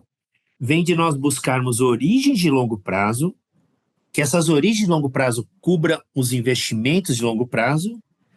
Imagine o seguinte, ó, que me deram aqui, ó, me deram 10 milhões de recursos aqui, eu consegui, independente de terceiros do dono, me deram 10 milhões para eu pagar no longo prazo, acima de um ano. Aí eu vim aqui investir 7 milhões em ativos de longo prazo. Eu casei a origem com a aplicação de longo prazo. Mas me deram 10. E eu investi 7, sobrou 3, não sobrou 3. Esses 3 vêm para onde? Vêm para o caixa da empresa, eu começo a comprar e vender ou prestar um serviço. Então, o capital de giro de uma empresa vem de nós buscarmos origens de longo prazo, cobrimos os investimentos de longo prazo, o que sobra vem para tocar nosso giro, nossa operação aqui. E aí, Ingrid, se eu for um bom gestor do recurso, eu trabalhar bem isso, porque você concorda que essa dívida de longo prazo um dia vai se tornar de curto? Eu tenho que pagar um dia. Sim. Mas se eu trabalhar bem esse recurso, quando essa dívida de longo prazo se tornar de curto, eu pago ela com o pé nas costas. Você sabe, pessoal, eu queria comentar uma coisa com vocês, isso é tão importante. Quando eu trabalhei nessa indústria de produtos veterinários em Paulínia, nós construímos, ela ficava em Jacareí, nós construímos uma fábrica nova em Paulínia. Por a gente trabalhar bem essa condição aqui, pessoal, para cada origem uma aplicação, essa fábrica agregou no valor final de venda, a gente vendeu para um grupo francês, aproximadamente 250 milhões de reais, pessoal. O dono não colocou um centavo do bolso dele, pegou um recurso com o BNDES, investiu no ativo certo, buscou a origem certa, fez um estudo de viabilidade, investiu na construção de uma nova fábrica e esse negócio alavancou a operação. Então, isso que a gente tem que ver, estamos buscando a origem certa, nós temos capital de giro, a gente está dando passo maior que a perna, tem que tomar um pouquinho de cuidado, tá bom? O Eduardo levantou a mão, Eduardo, fica à vontade, meu amigo. Não, só para contextualizar, né, o que eu escrevi ali, assim, essa empresa que eu trabalhei, ela pegava capital com terceiros, né, para expandir a operação, já era uma operação grande, mas para expandir, e como ela tinha uma boa margem, já era bastante resultado, então ela pagaria mais imposto de renda. E o custo desse capital, né, que ela tinha nessa operação, acabou ajudando ali a pagar menos imposto de renda. Então, foi um estudo feito para pagar menos imposto de renda e investir um capital de terceiros. Perfeito, Eduardo, excelente o que você falou. Sabe o que acontece, Eduardo? Que a gente falou, o dinheiro do dono é mais caro. Então, lembra que a gente falou da estrutura de capital da empresa, a dívida com terceiros e com dono? Então, se a gente conseguir pegar esse dinheiro com o banco, né, ele traz um benefício fiscal para a empresa de pagar menos imposto de renda para o governo. Mas, assim, isso quando a gente adota uma estratégia de imposto que a gente chama de lucro real, né, Eduardo? Que é pagar imposto sobre o lucro efetivo. Mas é interessante porque a gente fala, né? Qual que é a estrutura? Os livros de finanças, Eduardo, eles falam de estrutura ótima de capital. Quanto que é a minha estrutura? Quanto que eu devo para terceiros, quanto que eu devo para o dono? Ah, eu devo 70 para terceiros, 30 para o dono. Qual que é essa estrutura ótima? Não tem uma cartilha para isso, mesmo os livros falando de estrutura ótima. Vai depender muito do perfil de cada financeiro. Mas que nem você falou, a estratégia, porque isso faz com que você tenha uma redução na carga tributária, você vai pagar menos imposto para o governo, fica mais resultado na empresa para você reinvestir ou distribuir para o dono, né? Tá certinho, é maravilhoso isso daí, tá? Muito legal, tá, Eduardo, o exemplo, viu? Ó, aqui deixa eu dar um exemplo para vocês rapidinho, ó. Então, ó, o que que determina essa relação? Quando eu falo ativo circulante e passivo circulante, são dívidas de curto prazo e ativos de curto prazo, né? Até um ano que a gente fala. Então, se a gente pegar, ó, determina uma situação financeira de curto prazo, ou favorável ou desfavorável. Então, aqui, vamos supor que eu tenho um ativo de 6 e um passivo de 5. Imagine que aqui, trazendo o meu dia a dia, meu salário é 6 mil no mês, eu tenho 5 mil de dívida. Eu tenho liquidez, pessoal? Eu recebo 6, pago 5, sobra 1.000 no meu bolso. Esse é meu pulmão, tá? Então, o que que acontece? Se o ativo circulante, eu tenho 6 mil aqui, for maior que o passivo de 5, eu tenho uma situação favorável. Se for o contrário, um ativo circulante, imagine que agora o meu salário é 6, fazendo um paralelo com a nossa vida. Meu salário é 6 no mês, eu tenho 7 de dívida, então meu salário não paga minhas dívidas. Eu tenho uma situação desfavorável. E se for o ativo igual ao passivo, eu tenho uma situação financeira nula. Eu recebo 6 mil, pago 6 mil, não sobra R$ 1 nem para comprar uma bala. Mas se já ficar zerado, já é a grande coisa, né? O que não pode é faltar, tá? Mas quando a gente dá um nome mais técnico para isso, o que a gente fala? Ó, como que eu calculo o capital circulante? Também de duas formas. Se eu pegar também aqui, ó, o ativo circulante, que é 6, tá vendo? Vai descer aqui, menos o passivo de 5, um menos o outro, eu tenho uma situação financeira favorável, tá? Lembrando, pessoal, uma coisa importante, a contabilidade é uma ferramenta importantíssima para a gente ver se a gente tem capital de giro, mas a contabilidade não capta prazos. Por isso que tem que ter área financeira, porque às vezes eu posso falar, parece que eu estou legal, mas quando eu vou mesmo para o dia a dia, eu falo, será que eu estou legal desse jeito? Não? Então, por isso que uma área complementa a outra, tá? Mas, pessoal, olha que interessante aqui, ó. Deixa eu mostrar agora os quadrinhos para vocês. Ó, o que eu acabei de mostrar para vocês não foi isso? Eu não tinha 6 mil de ativos e 5 mil de dívidas? Ativo circulante passivo é o que a gente chama de curto prazo, até um ano. Então, eu tenho 5 mil de dívidas e 6 mil de ativos no curto prazo, até um ano. Como são lados opostos, vocês concordam que esse pedacinho 5 mil, ele liquidaria 5 mil aqui? Essa base não sumiria, porque são lados opostos, sumiria essa base, ativo com passivo. Mas sobraria um pedacinho aqui, e esse pedacinho aqui é o nosso capital de giro, é o pulmão da empresa, né? Só que às vezes tem muitas empresas, pessoal, que estão respirando que nem aqueles exemplos que eu dei para vocês, estão em recuperação judicial, estão respirando por instrumento, não é? Então a gente tem que ter esse pulmão. O que a gente precisa fazer para ter isso? Então precisa se atentar muito a isso, tá?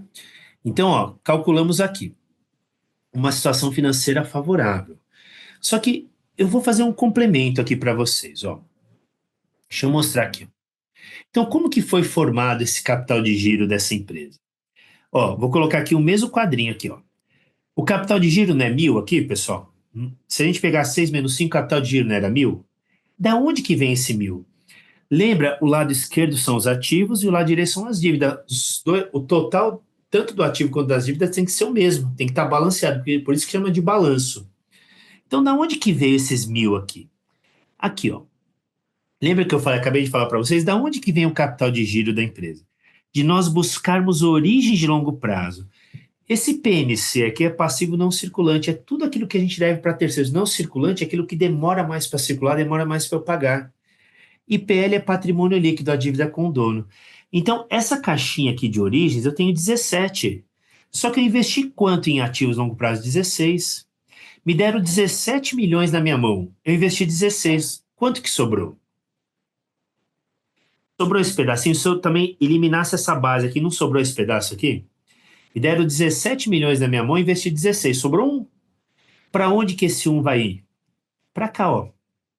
Ele vai para o caixa da empresa. Eu começo a comprar e vender ou prestar um serviço. Então, nós temos capital de giro. Se eu conseguir dívidas de longo prazo, cobrir meus investimentos de longo prazo, o que sobra é meu capital de giro, é o pulmão para eu tocar o dia a dia. Mas sabe o que eu vejo bastante, pessoal? Eu não consegui origens de longo prazo de 17 aqui, aí a gente vai, às vezes, ter um investimento em ativos de longo prazo de 20. Mas o certo não era casar origem com aplicação de longo prazo? Nesse caso, pessoal, se eu tivesse aqui 17 milhões de origens e investir 20, da onde que eu vou buscar esses 3? Eu vou pegar num banco para pagar até um ano. E aí essa situação, pessoal, é delicadíssima para uma empresa. E aí que muitas empresas acabam realmente quebrando, tá? Vamos passar um pouquinho aqui, ó. Pessoal, deixa eu mostrar para vocês. Essa situação aqui é uma situação de... Essa empresa, vocês acham que ela tem um risco alto ou baixo? Essa empresa tem capital de giro, primeiro? Tá vendo? Ó, o total sempre bate, não bate aqui, Eduardo? Sempre tem que bater, não é isso? Mas como que a gente calcula o capital de giro? Não é pegar as origens de longo prazo, esse mais esse? Ou quanto que eu tenho? Não é 600? Quanto que eu investi em ativos de longo prazo? 400. Então, se eu pegar as origens 600 menos 400, quanto que está sobrando? Está sobrando 200. Esse é o nosso capital de giro, vocês concordam? Esse é o nosso capital de giro. E aí, olha que interessante, como tem que fechar os 1.000 aqui, quanto que eu tenho de ativo menos passivo, não é 200? Então, isso que sobra na parte de baixo, vem financiar aqui em cima. Quem que falou, pessoal, perdão? Eu falei, é isso, professor. Deu para entender? Porque, ó, você está vendo? Então, nesse caso, Ingrid, ó, é uma situação de baixo risco, porque eu tenho capital de giro. Agora, Ingrid, olha essa outra aqui, ó. Ó, é o que eu tinha comentado. A empresa não tem dívidas de longo prazo com terceiro, só com o dono. Então, essa dívida que eu tenho de longo prazo, deu para cobrir os investimentos de longo prazo? Pobre. Então, o que acontece? Ela vai pegar onde? Se ela não tem dívidas de longo prazo com terceiro, vai pegar dinheiro com o banco para pagar até um ano. Então, ela pega um dinheiro de curto prazo para fazer um investimento de longo prazo. Então, não está casando. Então, aqui é uma situação de alto risco. Isso leva a empresa para o buraco, para a falência, para a insolvência, tá? Só para vocês terem uma ideia. Vamos lá, vamos seguir. Aí, o que que acontece? Quando a gente parte também do balanço, nós temos uma série de indicadores. E quando a gente fala de indicadores de liquidez, pessoal, a gente está falando de caixa. Eu tenho capacidade de honrar meus compromissos? Nós temos vários indicadores. Depois, pessoal, esse material aqui, tinha falado com a Margareth, depois eu vou mandar para disponibilizar para vocês também, tá bom? Para vocês terem, tá? Então, o que eu queria comentar, nós temos indicadores de liquidez. Esses indicadores de liquidez, pessoal, por definição, eles têm que ser acima de 1. Por definição conceitual. Lembra, pessoal, aquele exemplo que eu acabei de dar? Nós tínhamos lá 6 mil de ativo circulante, não tínhamos? E tínhamos 5 mil de passivo. O que a gente acabou de ver agora aqui, quer ver? Ó? Deixa eu só voltar um pouquinho. Ó. Não era 6 mil de ativo e 5 mil de passivo? 6 e 5? O que eu estou fazendo? Pegando um dividindo pelo outro. Então, quando a gente faz isso, ó, deixa eu colocar aqui um pouquinho para vocês. Ó, voltar. Eu tenho 6 mil de ativo e 5 mil de passivo. Se eu pegar 6 e dividir por 5, vocês concordam como o numerador é maior que o denominador, vai dar mais do que 1? Então, sempre que ele for maior que 1, eu tenho liquidez. Então, se eu pegar 6 e dividir por 5, vai dar 1,2. E os indicadores, por definição conceitual, para que a empresa tenha liquidez, tem que ser sempre superior a 1. Então, isso demonstra para se a empresa tem capacidade de honrar os compromissos dela no curto prazo. Aqui é como se eu falasse o seguinte, pessoal, eu peguei 6 mil, vamos supor que era meu salário, o ativo. 5 mil de dívida. 6 por 5 deu 1,2. Então, eu falaria que para cada R$ 1 de dívida que eu tenho que pagar no curto prazo até um ano, eu tenho 1,20 de salários. Então, eu pago aquele R$ 1 e ainda sobra 20 centavos no meu bolso, é mais ou menos isso que eu estou falando. Só que aí, o que que acontece? A gente começa a brincar no bom sentido com esse indicador da seguinte forma, não é? Você fala assim, liquidez seca. Dentro do ativo está tudo, eu tenho contas a receber, eu tenho estoques. Mas vamos dizer assim, será que eu tendo estoque, pessoal, o estoque é um bom. A empresa está com o estoque abarrotado, isso é um bom sinal? A empresa está com estoque. Não. Quem garante que eu vou estar vendendo? Eu tenho custo de armazenagem, pode ser que eu fique com mico na mão. Então eu falo assim, ó, se aqueles, o estoque, tá vendo? Eu estou pegando o ativo circulante menos os estoques estão dentro do ativo. Então eu falo assim, se todo aquele estoque que eu tenho eu não vender, na hora que eu calcular esse indicador, será que ele está dando acima de 1? Para mostrar se eu sou muito dependente dos estoques. Vamos supor, com números aleatórios, eu fiz aqui, ó, isso mesmo, Ronaldo, os estoques precisam girar, com certeza, tá? Então, olha que interessante, ó, dinheiro parado, isso daí, perfeito. Eu tô vendo o Alessandro falando também, isso mesmo, Alessandro. Ó, então imagine o seguinte, com números aleatórios, vamos supor que a gente tivesse calculado, eu calculei agora aqui, peguei o ativo menos os estoques, dividi pelas dívidas de curto prazo. Imagine que tivesse dado 0,8 como exemplo. Então eu falaria, se eu não contar com o estoque, eu falo que para cada R$ 1 de dívida, quanto que eu teria de ativos líquidos dos estoques? 0,8. Então, para cada R$ 1 a ser pago, ficaria faltando 20 centavos. Aí, esse outro aqui, ó, liquidez imediata.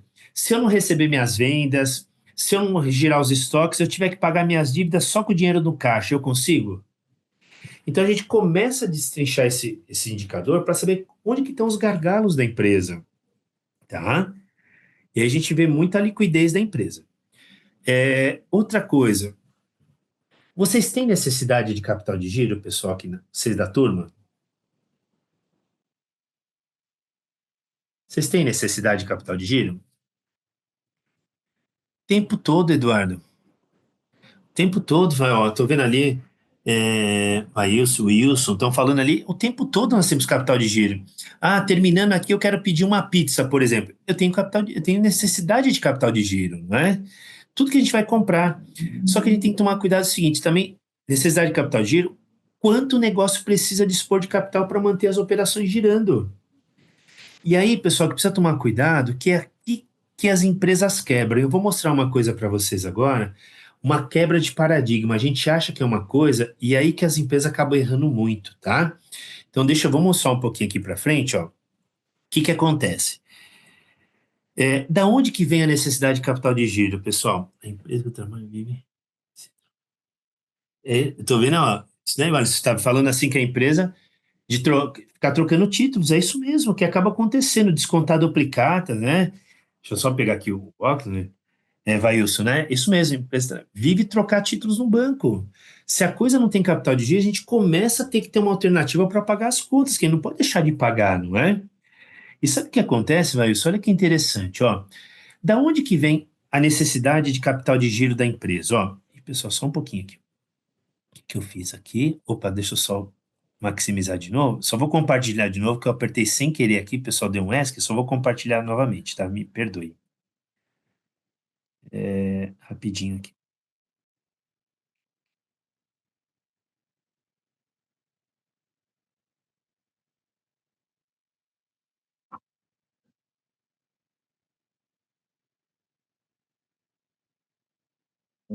Deu uma travadinha aqui, eu acho que no meu mouse. Só um pouquinho. Deixa eu ver.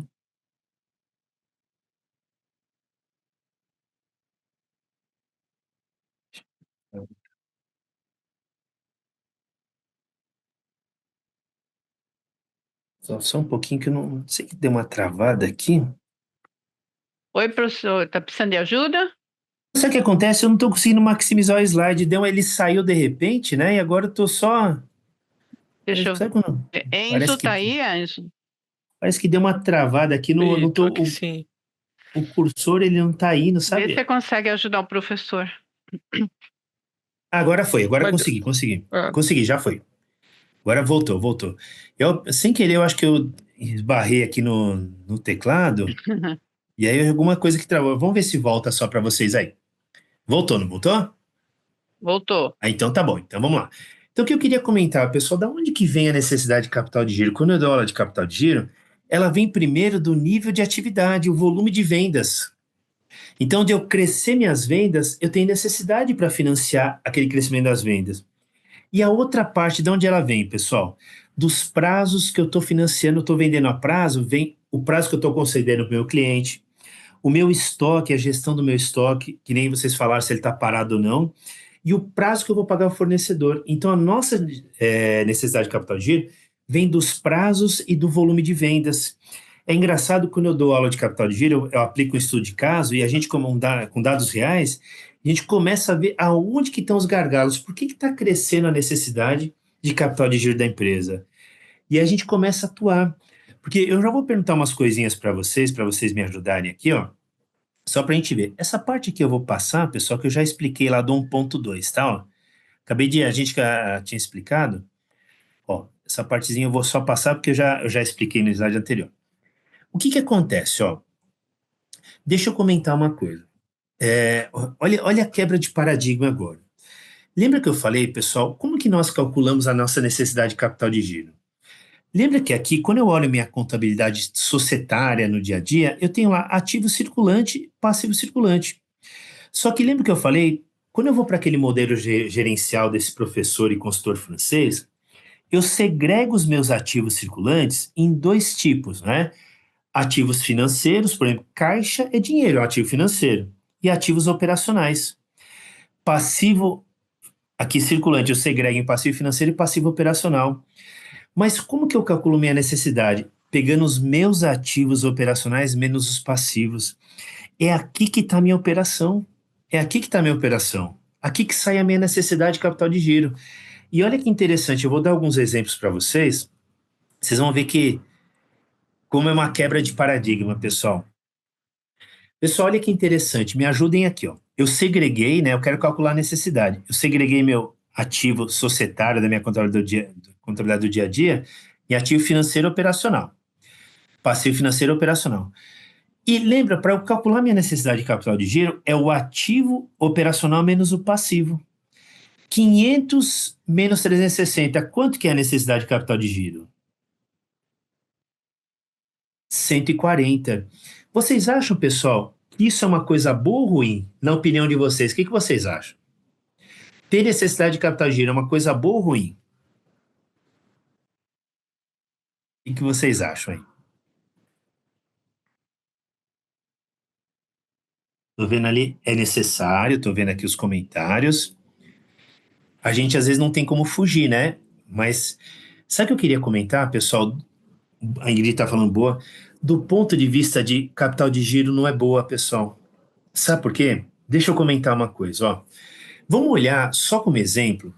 Ó, a gente fala, tudo isso daqui é ativo, operacional e passivo, um menos o outro é a necessidade de capital de giro.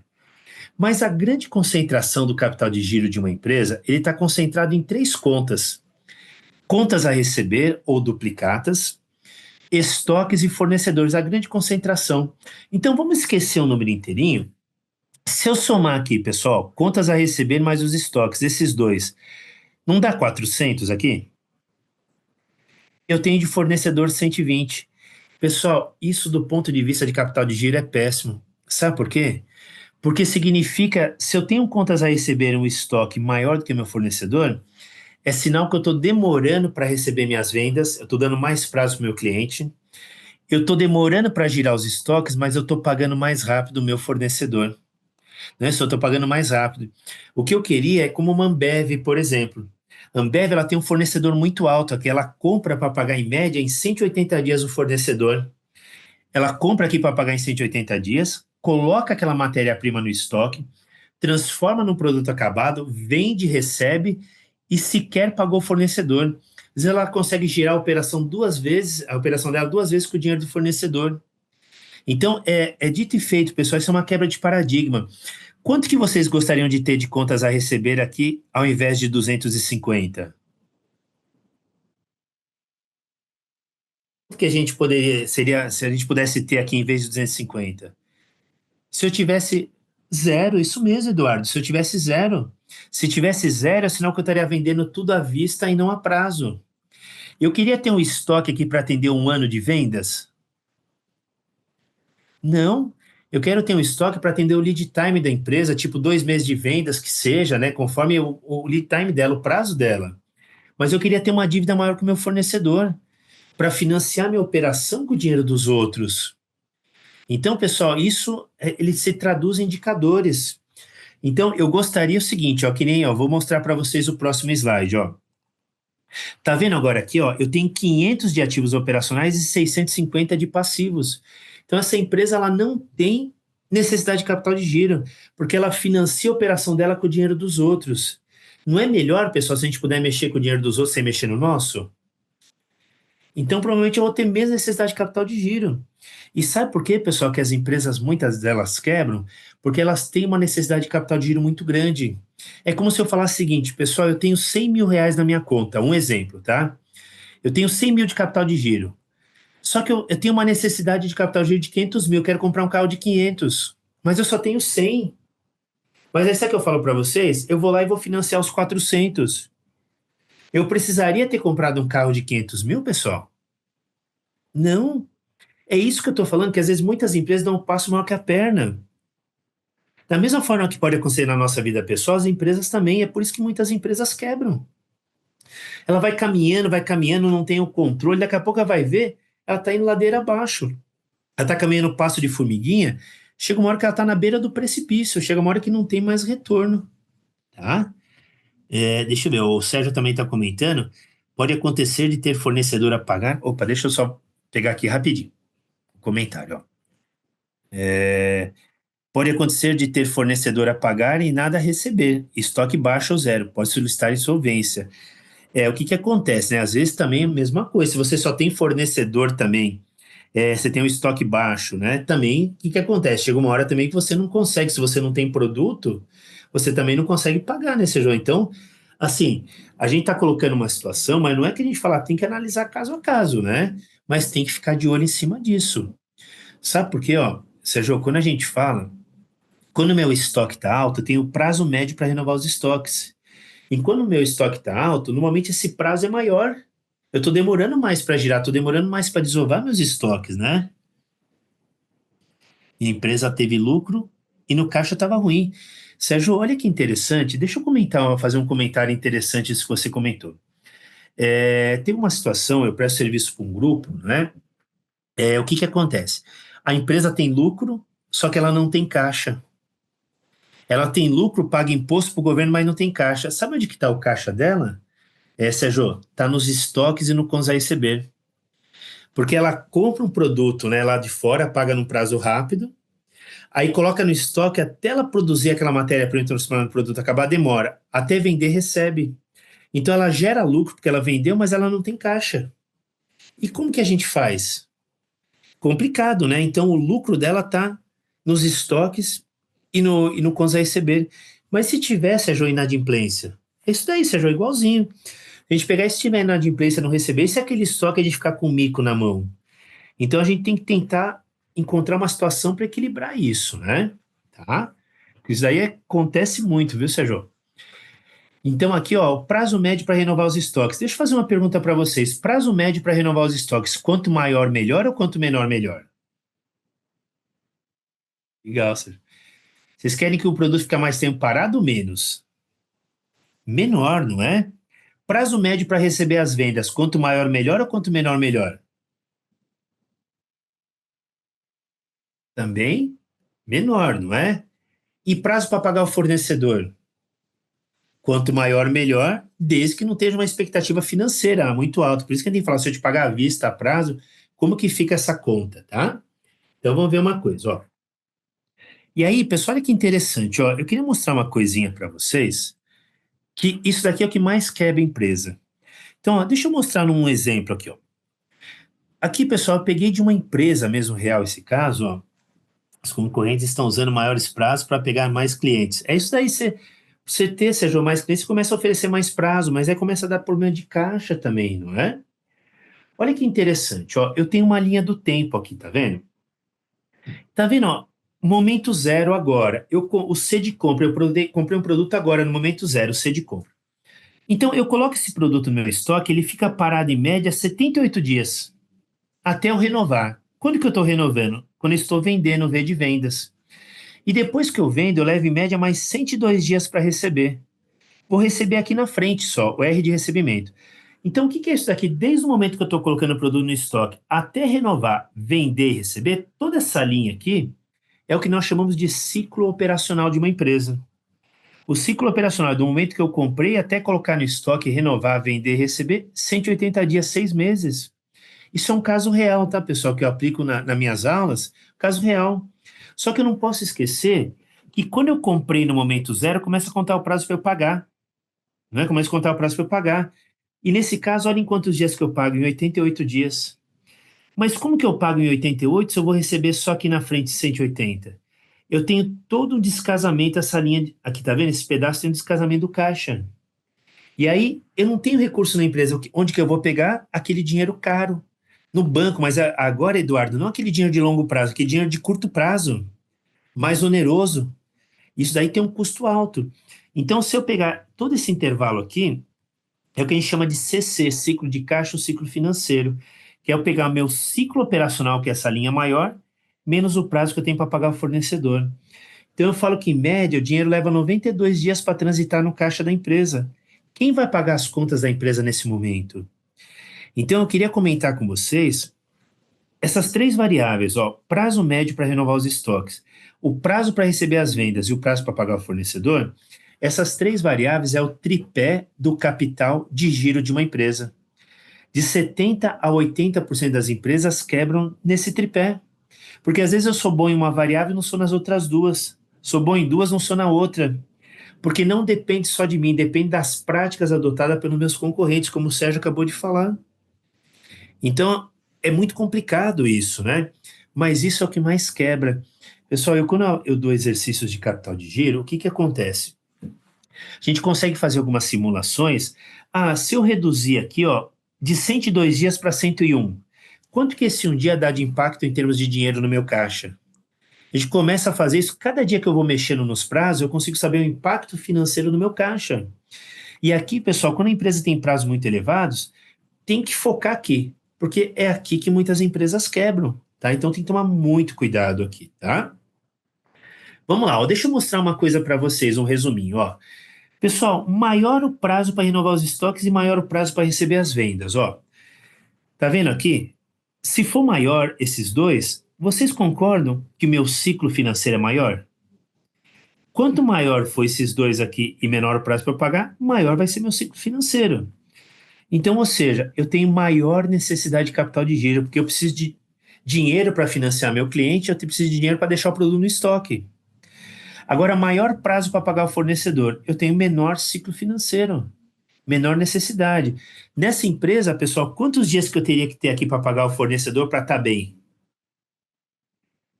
Para que fosse o contrário. Mais de 180 dias. Você acha que alguém vai me dar mais de 180 dias para eu pagar? Então, pessoal, a gente tem que atacar muito forte isso no dia a dia das empresas, tá?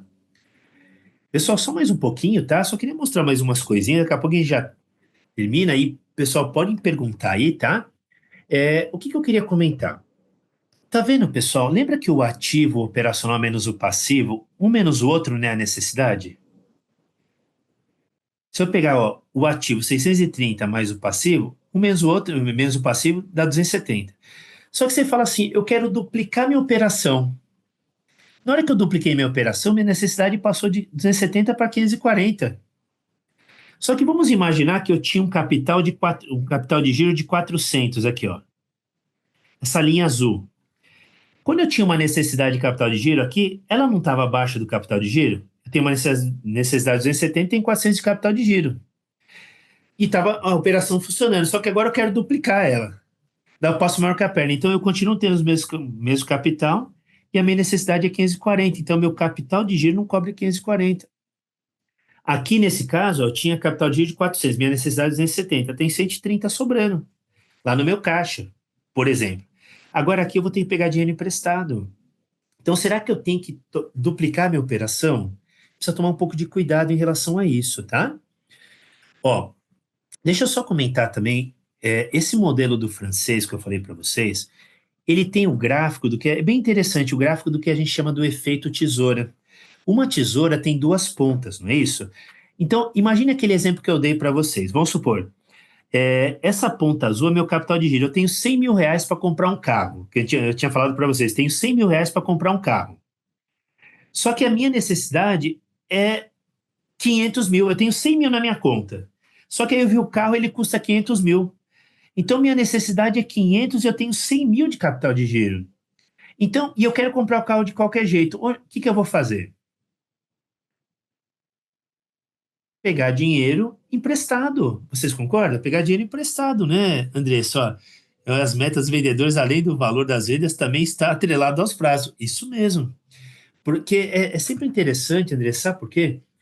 Às vezes eu falo assim, a área comercial fez uma venda de 10 milhões, o exemplo, para receber daqui 6 meses. É bom? Não necessariamente, pessoal, porque eu estou financiando o meu cliente com o meu dinheiro. Então, o que a Andressa falou é legal, não só atrelar a venda, mas os prazos, né? Você ter as metas, muito legal isso, viu? Então, ó, o que que eu falo, ó?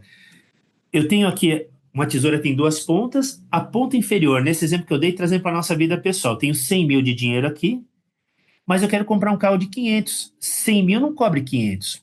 Então, toda essa diferença entre as pontas da tesoura, eu vou pegar um empréstimo no banco, ou um financiamento, e vou pegar um dinheiro caro. Então, quanto mais as pontas da tesoura estiverem se abrindo, desde que a ponta superior seja a necessidade e inferior ao capital de giro, para onde que a empresa está indo? Para o buraco, para a falência, para a insolvência. Então, tem que tomar cuidado com isso. A gente fala assim, qual que seria o ideal da tesoura? Se ela tivesse fechada, eu falo que eu teria, o carro custa 500 mil a necessidade e eu tenho 500 mil de dinheiro. Está zerado. Comprei o carro, né? Tenho capital de giro, não sobra R$ 1 na minha conta. Mas também a gente fala assim, e se fosse o inverso? A ponta superior fosse o capital de giro e a inferior a necessidade. Os extremos é ruim também. Porque se eu tivesse aqui, ó, vamos supor, fosse um capital de giro de 500 e uma necessidade de 100, estaria sobrando 400 mil no meu caixa. E o negócio da empresa não é deixar dinheiro parado no caixa, é rodar na operação. Porque o acionista vai querer receber um recurso, tá? Então tem que tomar também bastante cuidado, tá? Então, quanto mais as pontas da tesoura vão se abrindo, desde que a ponta superior seja a necessidade e a inferior o capital de giro, a empresa está indo para o buraco, para a falência, para a insolvência, ou um nome técnico que a gente fala está indo para o overtrade, um nome de mercado, tá? Então, aí a situação está bem delicada. Agora, pessoal, deixa eu só mais. Margarete, 10 minutinhos, pode ser, Margarete? Tem mais 10 minutinhos aí? Dá tempo? Fica Pode à ser? vontade, professor. 10 Fica à minutinhos. vontade. É Não tem problema, gostoso. pode ir. 10 minutinhos. Eu vou passar bem rápido agora, pessoal. Tudo isso que a gente fala de capital de giro é que aqui, pessoal, a gente está falando, o nosso tempo é um pouquinho mais curto, mas daqui dá para a gente falar tanto, né? Porque é muito interessante, aprender muitas técnicas. O que acontece, pessoal? Todo problema de capital de giro vai esbarrar no caixa e as empresas quebram no caixa, né? Então a gente tem que, depois que a gente fez o diagnóstico, o dimensionamento do capital de giro, fazer uma análise prospectiva. Então, ou seja, pessoal, fazer meu orçamento de caixa, fazer minhas projeções, né? Como que está indo? Eu tenho condição? Vai sobrar recurso para pagar as contas? Aí, por exemplo, né? Quando a gente parte daqueles dois demonstrativos, o balanço patrimonial e a demonstração de resultado, a contabilidade tem caráter econômico, não é? E eu consigo partir daquele lucro que está na demonstração de resultado e, através de uma técnica contábil, eu consigo saber o quanto daquele lucro já se transformou em caixa, para saber realmente, para fazer essa conciliação, tá? E aí, pessoal, mesma coisa, a gente fala, o fluxo de caixa, o que a gente está fazendo, pessoal? Eu vou fazer investimentos em capital de giro para tocar meu dia a dia, vou fazer investimento em ativos de longo prazo, maquinário, mas, pessoal, um ativo, ele tem que me gerar fluxo de caixa, pessoal. Então, eu tenho que investir nos ativos para que ele gere fluxo de caixa para eu tocar minha operação, porque senão a coisa complica. Aqui também, ó. Então, o que eu estou fazendo? Peguei aqui dinheiro de terceiros, ó, do acionista, perdão, peguei dinheiro do dono, né? Ele injetou dinheiro na empresa. Depois eu devolvo para ele como dividendos. Peguei dinheiro do banco, empréstimo. Depois eu devolvo para ele com principal e juros. Tenho caixa aqui para pagar mão de obra, impostos. Vou investir em ativos a longo prazo. Depois eu vendi, vai entrar caixa. Então a gente está vendo todas as movimentações que tem no nosso caixa, né? Mas que possa ser um caixa saudável na empresa, ó. Aqui, ó, decisões de investimento sempre envolvem a alocação de um recurso sempre escasso, que é o capital. Não é que eu vou estralar o dedo, eu vou bater na porta do banco e tenho dinheiro emprestado. Não é assim que funciona, não é? Então, assim, investimentos devem ter em mente aumentar resultados, reduzir custos, aumentar a receita, reduzir riscos, né? E aí a gente começa, quando a gente vai fazer investimentos também, a gente usa técnicas financeiras, né? Calcular se esse investimento é viável, um valor presente, taxa interna de retorno, payback, esse projeto se paga, vale a pena investir ou não? Então a gente começa a fazer uma série de cálculos aí. Fluxo de caixa, nós temos dois métodos, método direto e método indireto. O indireto é esse que mesmo fora da empresa do Eduardo, se eu tiver o balanço patrimonial, a demonstração de resultado da empresa dele, mesmo não tendo acesso à extrata da conta corrente da empresa, que tenha a receber a pagar, eu chego no mesmo resultado que ele vai chegar tendo todos esses acessos de uma forma indireta, tá? Agora, método direto é aquele que eu estou dentro da empresa no dia a dia. Aí, pessoal, deixa eu comentar uma coisa. Como que a gente faz para combater aquele efeito da tesoura? Ou overtrade? Mais capital de giro, buscar, lembra de onde que vem o capital de giro da empresa? Buscar origens de longo prazo. Essas origens cobrem os nossos investimentos? Sobrou capital de giro. Ou menos necessidade. Girar os estoques mais rápido, receber mais rápido e pagar mais rápido o fornecedor, ou menos receita. Então, o capital de giro da empresa ele está concentrado nessa parte aqui, tá? E aí, ó, uma coisa que eu queria comentar, pessoal, gestão de tesouraria. Eu tenho dinheiro sobrando, vou aplicar. Tá faltando? A conta tem que fechar, vou pegar empréstimo. Eu tenho que pegar o melhor recurso possível. Então, aqui, ó, nós temos algumas técnicas de caixa, né? Então, técnica de caixa mínimo operacional, quanto que eu preciso deixar de caixa para não deixar tanto dinheiro parado? Para honrar aqueles compromissos meus do dia a dia. Aí tem essa técnica também de William Balmont e essa técnica de Miller-Orr. Então, são modelos que ajudam a gente a saber, para não ficar com o caixa abarrotado, quanto que eu tenho que ter de dinheiro para honrar com meus compromissos naquele período, talvez no curto prazo, tá? Que uma técnica, isso daqui eu vou pular. Aí, o que acontece, pessoal? Deixa eu passar isso daqui também. Nós temos várias operações, está faltando dinheiro? Vou pegar empréstimo de capital de giro, vou descontar título, né? Que tinha comentado também, né? Conta garantida, hot money, factoring, risco sacado. Eu vou pegar N formas aí, buscar recursos, mas tem que buscar aquele que seja menos oneroso, né? Aí tem dinheiro sobrando, eu vou aplicar esse dinheiro. Lembrando, pessoal, o negócio da empresa não é ficar fazendo aplicação, porque como o dinheiro do dono é mais caro, se fosse para fazer a aplicação, o próprio dono faria na conta dele, nem montaria uma empresa, né? Então ele quer girar o dinheiro na operação, tá? E aqui, pessoal, só para a gente concluir rapidinho, o que acontece? Quais são as estratégias operacionais que a gente tem, pessoal? Só para finalizar. É trabalhar muito forte os estoques, contas a receber e fornecedor, para que a gente possa ter esse equilíbrio entre lucro e liquidez. Então, hoje, né, que nem a Andressa tinha falado, então você está vendendo, mas está olhando os prazos também, olhar as consequências. Então, nós temos uma régua de cobrança, nós temos definição de políticas, vão coletar informação, vão analisar os dados, vão conceder o crédito, acompanhar o recebimento e a cobrança. Então, a gente tem uma régua passo a passo que ele está fazendo, porque eu já passei por empresas que ela nem cobrava o cliente, perdia o controle, sabe? Então o cliente, a empresa não cobra mesmo, aí um começa a falar para o outro, a empresa não vai cobrar, não tem controle. Bagunça, né? Aquela briga que tem entre a área comercial e a área financeira. A área comercial quer vender, o financeiro quer segurar, não é? Mas tem que chegar no meio termo aí, né? Tem que chegar no meio termo aí, tá bom? Ó, aqui, que nem eu falei, gestão de recebíveis. Qual que é o padrão que a empresa tem? Padrão de concessão, ela é mais flexível, mais rígida, prazo de recebimento mais longo, mais curto, então ela define a regrinha, como que ela quer trabalhar. Mas não pode assim para cada um adota uma regra, tem que criar uma forma de trabalhar para todo mundo falar, não, é desse jeito que eu estou seguindo. Aqui também, fazer análises. Então, dados cadastrais, comerciais, ver se tem restrição, relacionamento, dados contábeis, microeconômico, macroeconômico, olhar as informações da empresa, né? Tipo de análise comportamental, qualitativa, quantitativa, rates. Então, quanto mais informação, e hoje, pessoal, a gente consegue obter uma série de dados para que lá na frente a gente venha perder menos, tá? Para que, pelo menos, minimizar a inadimplência. Então, aqui, gestão dos recebíveis, que a gente falou, gestão dos estoques. Mesma coisa, pessoal. Nós temos várias formas aí para controlar nosso estoque, né? Não é ter controle, é uma gestão. Curva ABC, lote econômico de compras, estoque de segurança, para que não falte produto também. Então, ou seja, ó, como que a gente vai trabalhar? Just in time, como as montadoras trabalham, né? Ela tem a montadora e tem os fornecedores ao redor. Ela não fica com estoque. Então é menor a necessidade, ela só pede quando ela precisa para produzir, não é? Então, qual que é a forma que a gente vai estar trabalhando?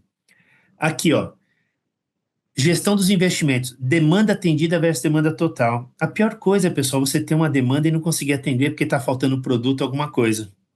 Então, qual que é o nosso nível de serviço desejado? Quantos por cento a gente quer atender? Se puder atender 100%, é melhor ainda. E os 3 Qs, ó, quais itens merecem mais atenção, curva ABC, quantas unidades encomendar e quanto encomendar. E aqui, só para a gente finalizar, pessoal, é o seguinte, olha que interessante, eu peguei aqui um exemplo, tenho 10 produtos, o faturamento, a receita de cada um, o total da receita, se eu pegar e dividir cada um pela receita, vai dando quanto que cada um representa do total. Os investimentos em estoque, a mesma coisa, o quanto que eu uso em cada um, o total e o percentual. Mas olha o prazo para renovar os estoques. Esse que eu tenho maior faturamento é o que fica mais tempo parado no estoque, então tem necessidade de capital de giro. A curva ABC, pessoal, o que é? Ó? Eu estou dividindo aqui A, B e C. Eu estou falando que o produto 1 e 2, se a gente somar aqui, ó, ele representa quanto do 100%? 65%. Se eu pegar, ó, do 3 até o 7, somar tudo representa 30. E aí, pessoal, o C, ó, do 7 até o 10 representa 5%. E às vezes o que eu vejo é que a empresa tem problema de capital de giro e ela está dando maior concentração aqui, naquele que é a minoria, em vez de focar onde que é a raiz. O que eu tenho que fazer para reduzir esse prazo aqui? Tem que atacar forte aqui. Isso é uma coisa. Lote econômico de compras, pessoal, só para também falar, para que eu tenha um custo de carregamento do meu estoque. Para que eu não fique com o estoque abarrotado, eu vou comprar volumes maiores. E aí eu começo a fazer uma simulação, ó. Aqui, ó, se eu comprar 50 unidades, 100 ou 200, tá vendo que nesse caso é uma fórmula que a gente tem, uma técnica? Nesse caso, ó, comprando 100 unidades vai fazer com que o meu custo total diminua.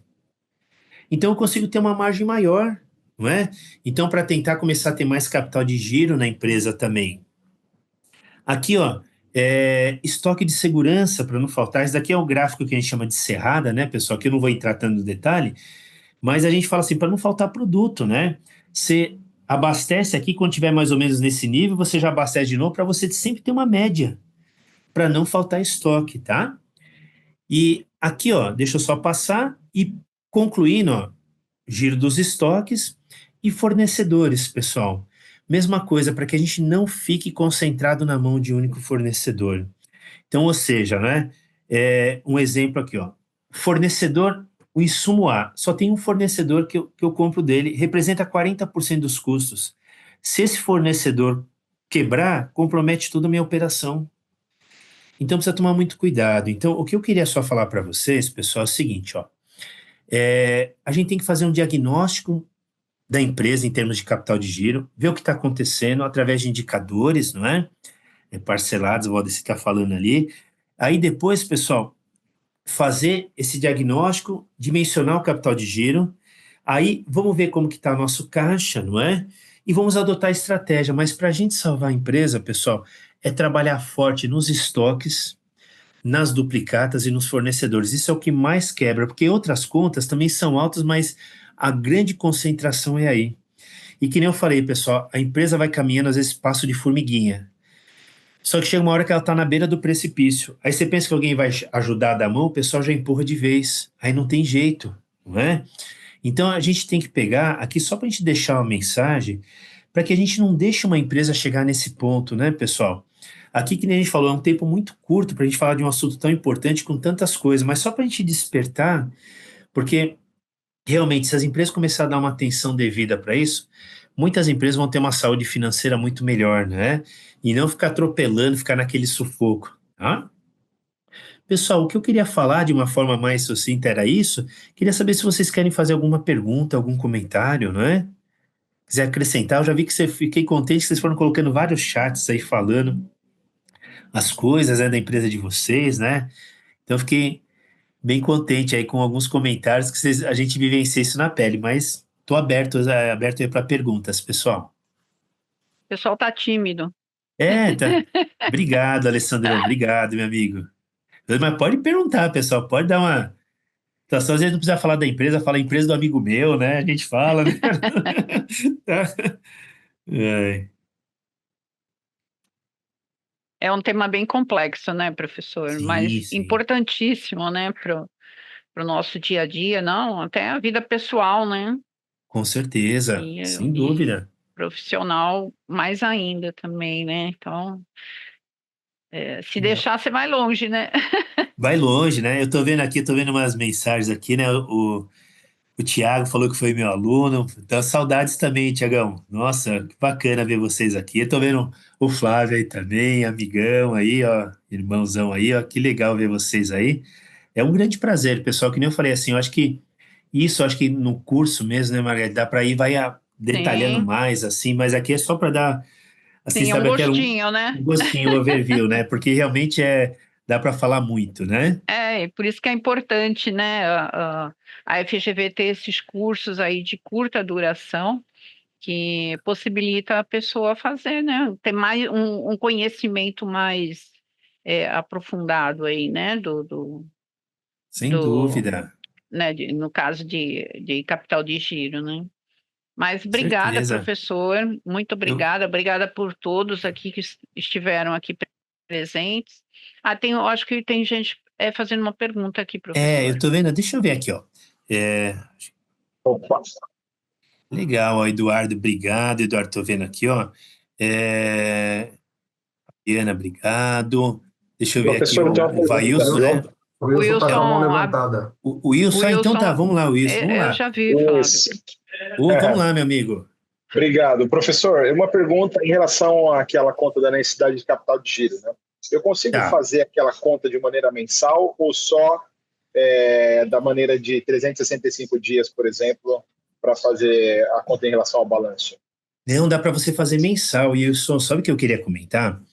E o importante é fazer mensal, porque se você tiver algum gargalo, você já pega o foco do problema ali. Porque senão você vai fazer anual, de repente, se chegar no final do ano, já passou, não dá mais para você voltar. Então, o que eu costumo fazer nas empresas, eu faço isso mensalmente, né? Eu faço mensalmente, porque na hora que os números não mentem, né? Então, ele já te direciona ali, né? Eu sou para, tem algum gargalo, eu vou atacar, eu vou ali para cima, né? Então, assim, o ideal é fazer mensal mesmo isso, tá? Entendi. Então, eu posso, por exemplo, pegar as dívidas dos próximos 30 dias e colocar também a relação com os ativos dentro dos 30 dias. Pode. Wilson, deixa eu comentar uma coisa. Normalmente, o que o pessoal acaba fazendo? Pega normalmente o que passou, o mês que fechou, que nem a gente está em fevereiro, eu vou pegar janeiro. Mas o legal, Wilson, o que a gente faz na empresa? Quando a gente faz o orçamento da empresa, o budget, a gente já faz a projeção para frente, mês a mês. E aí a gente consegue também fazer esses cálculos baseados no que a gente tem projetado e depois a gente compara também o orçado versus o realizado, inclusive com todos esses cálculos, para saber, a gente tinha projetado uma coisa, não tá aquilo que a gente esperava. Por que não aconteceu aquilo, né? Mas não só para receita, despesa, custo, mas a gente faz para tudo também, né, senhor? Porque assim, quanto mais informação nós tivermos, mais seguro a gente vai se sentir, não é? Em termos de análise. E é engraçado, né? Você começa a olhar e fala, puxa vida, isso aqui não tá legal, então eu tenho que atacar aqui. E aí, quando a gente fala, né, eu gosto nas empresas que eu passo de ter uma gestão muito participativa, né? Não é encontrar culpado, é encontrar soluções. Então, vamos começar a fazer. Wilson, você é de uma área, eu sou de outra, vamos se ajudar para a gente melhorar isso, e aí que é gostoso. E a gente começa a ver o resultado, né? Verdade, professor. Obrigado, viu? Eu que agradeço, viu? É isso. Deixa eu só ver se tem aqui, Margarida, se tem mais algum comentário aqui, se alguém tinha. Só para responder aqui, ó. Deixa eu ver aqui. Tem do Vailson aqui. Oi, Valdeci também tem o Vailson. Eu não achei a mãozinha aí. Rapidinho, aquele caixa mínima operacional, professor. Fala rapidinho assim. Existe uma média? Como que funciona assim, de uma maneira bem simples? O mínimo operacional de caixa. Quer ver, ó, o que a gente pega? A gente pega o seguinte, né? A gente pega aquilo que normalmente você tem, Valdeci, que você paga no seu mês a mês da sua operação. Então, como que a gente pega isso? A gente pega a sua demonstração de resultado, o que você tem de despesas operacionais, tudo. Quer ver? Deixa eu só compartilhar rapidinho aqui, Valdeci. Vou colocar para você um minutinho aqui, ó, tá? Vou voltar naquele slide lá só para você ver aqui, ó. Ó, ele nem tá maior aqui, mas deixa eu voltar um pouco aqui, só de uma forma rápida para você ver. E aqui, só vou voltar aqui, ó. Aqui, ó. Aqui, ó. Então, o que a gente faz, ó, Valdeci? Você vai pegar, normalmente você conhece na empresa os custos que vocês têm as despesas operacionais e os impostos. Então, somando tudo isso, dá o nosso desembolso operacional. E eu vou dividir pelo giro de caixa. O que é o giro de caixa, né? Eu vou pegar o tempo, vamos supor que eu quisesse pegar aqui, ó, o nosso giro de caixa dividido pelo ciclo financeiro. Lembra o ciclo financeiro que foi aquele que a gente calculou lá, naquele slide? Eu tenho o ciclo financeiro. E aí o tempo em dias, eu quero fazer mensal, trimestral, anual, eu vou pegar por exemplo, 365 dias, vou dividir, vamos supor um exemplo, tá, Valdeci? Estou querendo fazer anual, então aqui o tempo em dias, o ano 365 dias, e vamos supor que o nosso ciclo financeiro seja 30. Ou até vamos arredondar, vamos colocar 360 dias, colocar um ano comercial sem ser um ano corrente. Então, eu estou querendo fazer anual 360 dividido por 30. Então, eu falo que o meu giro de caixa é 12. Então, eu pego meus desembolsos operacionais e divido pelo giro. Então, isso vai dar mais ou menos o caixa que eu tenho que ter ali, né? Para não faltar, não é?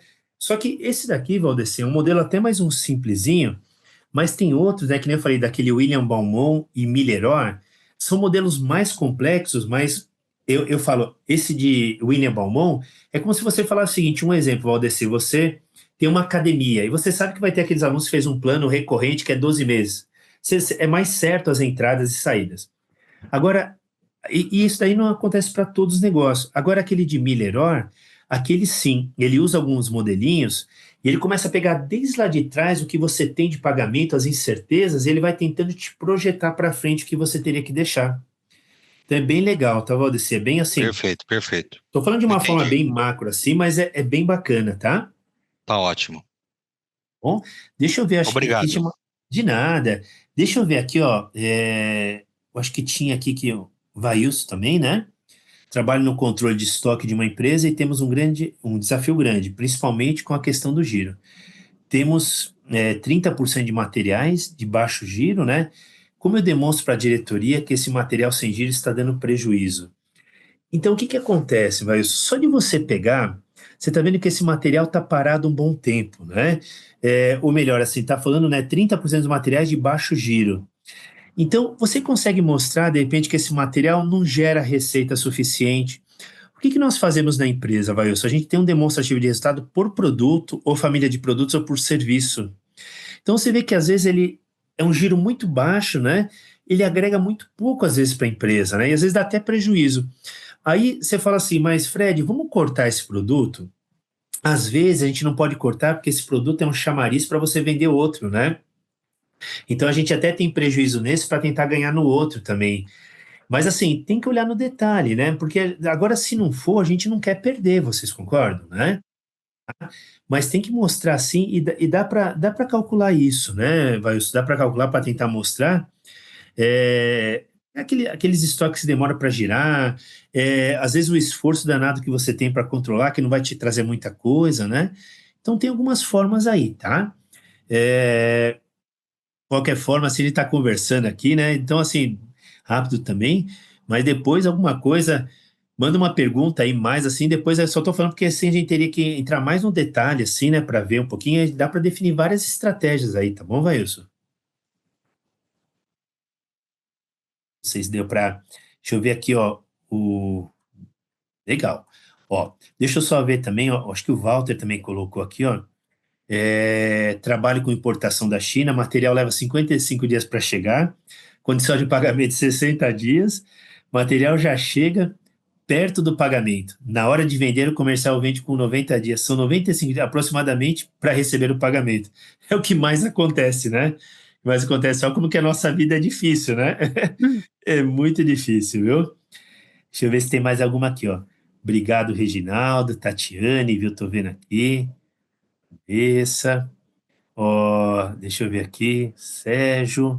Legal, pessoal. Alguns comentários. Eu não sei se ficou mais alguma, ó. Vitor. Acho que não, professor. É isso, Acho né? que você Então, conseguiu falar todos. É. legal. Então, queria agradecer pelos comentários. Agradecer também, Margarete, pela oportunidade. Imagina. Sempre um prazer, né? E estou sempre à disposição para o que vocês precisarem, tá bom? E foi um Tá, grande prazer obrigada. conhecê-los, né? Espero que a gente se encontre. Estou vendo assim a Lucy também, eu conheço também, ó. Temos uns conhecidos aí também, ó, tá? Isso é Tá? bom, né? A Muito bom. professora, eu que tenho que agradecer aí a sua disponibilidade aí de fazer essa webinar para a gente, né? Passar um pouquinho, né, um pedaço, né, de uma aula, um gostinho, né, de capital de giro aí para o pessoal. E quem sabe aí num curso aí de curta duração você possa se estender aí para eles, tá? Com certeza. Obrigada. E amanhã a gente tem gestão integrada de custos e orçamento com o professor Louremir. Aí fecha a semana e na próxima semana terão outras também, tá? Muito obrigada aí para todos. E o professor vai me mandar o material, eu disponibilizo para vocês, tá? E a gravação da aula também vai ficar no nosso canal do YouTube. Combinado. Legal, pessoal. Uma Obrigada, boa hein? noite para todos Uma aí. boa Uma boa noite para semana, viu? todos. Para você também. Obrigada, Boa noite. professor. Obrigado, viu? Tchau. Tudo de bom para vocês, viu? Abraço Um para você prazer, viu? Tchau, também, boa noite. igualmente. Boa noite. Tchau, tchau.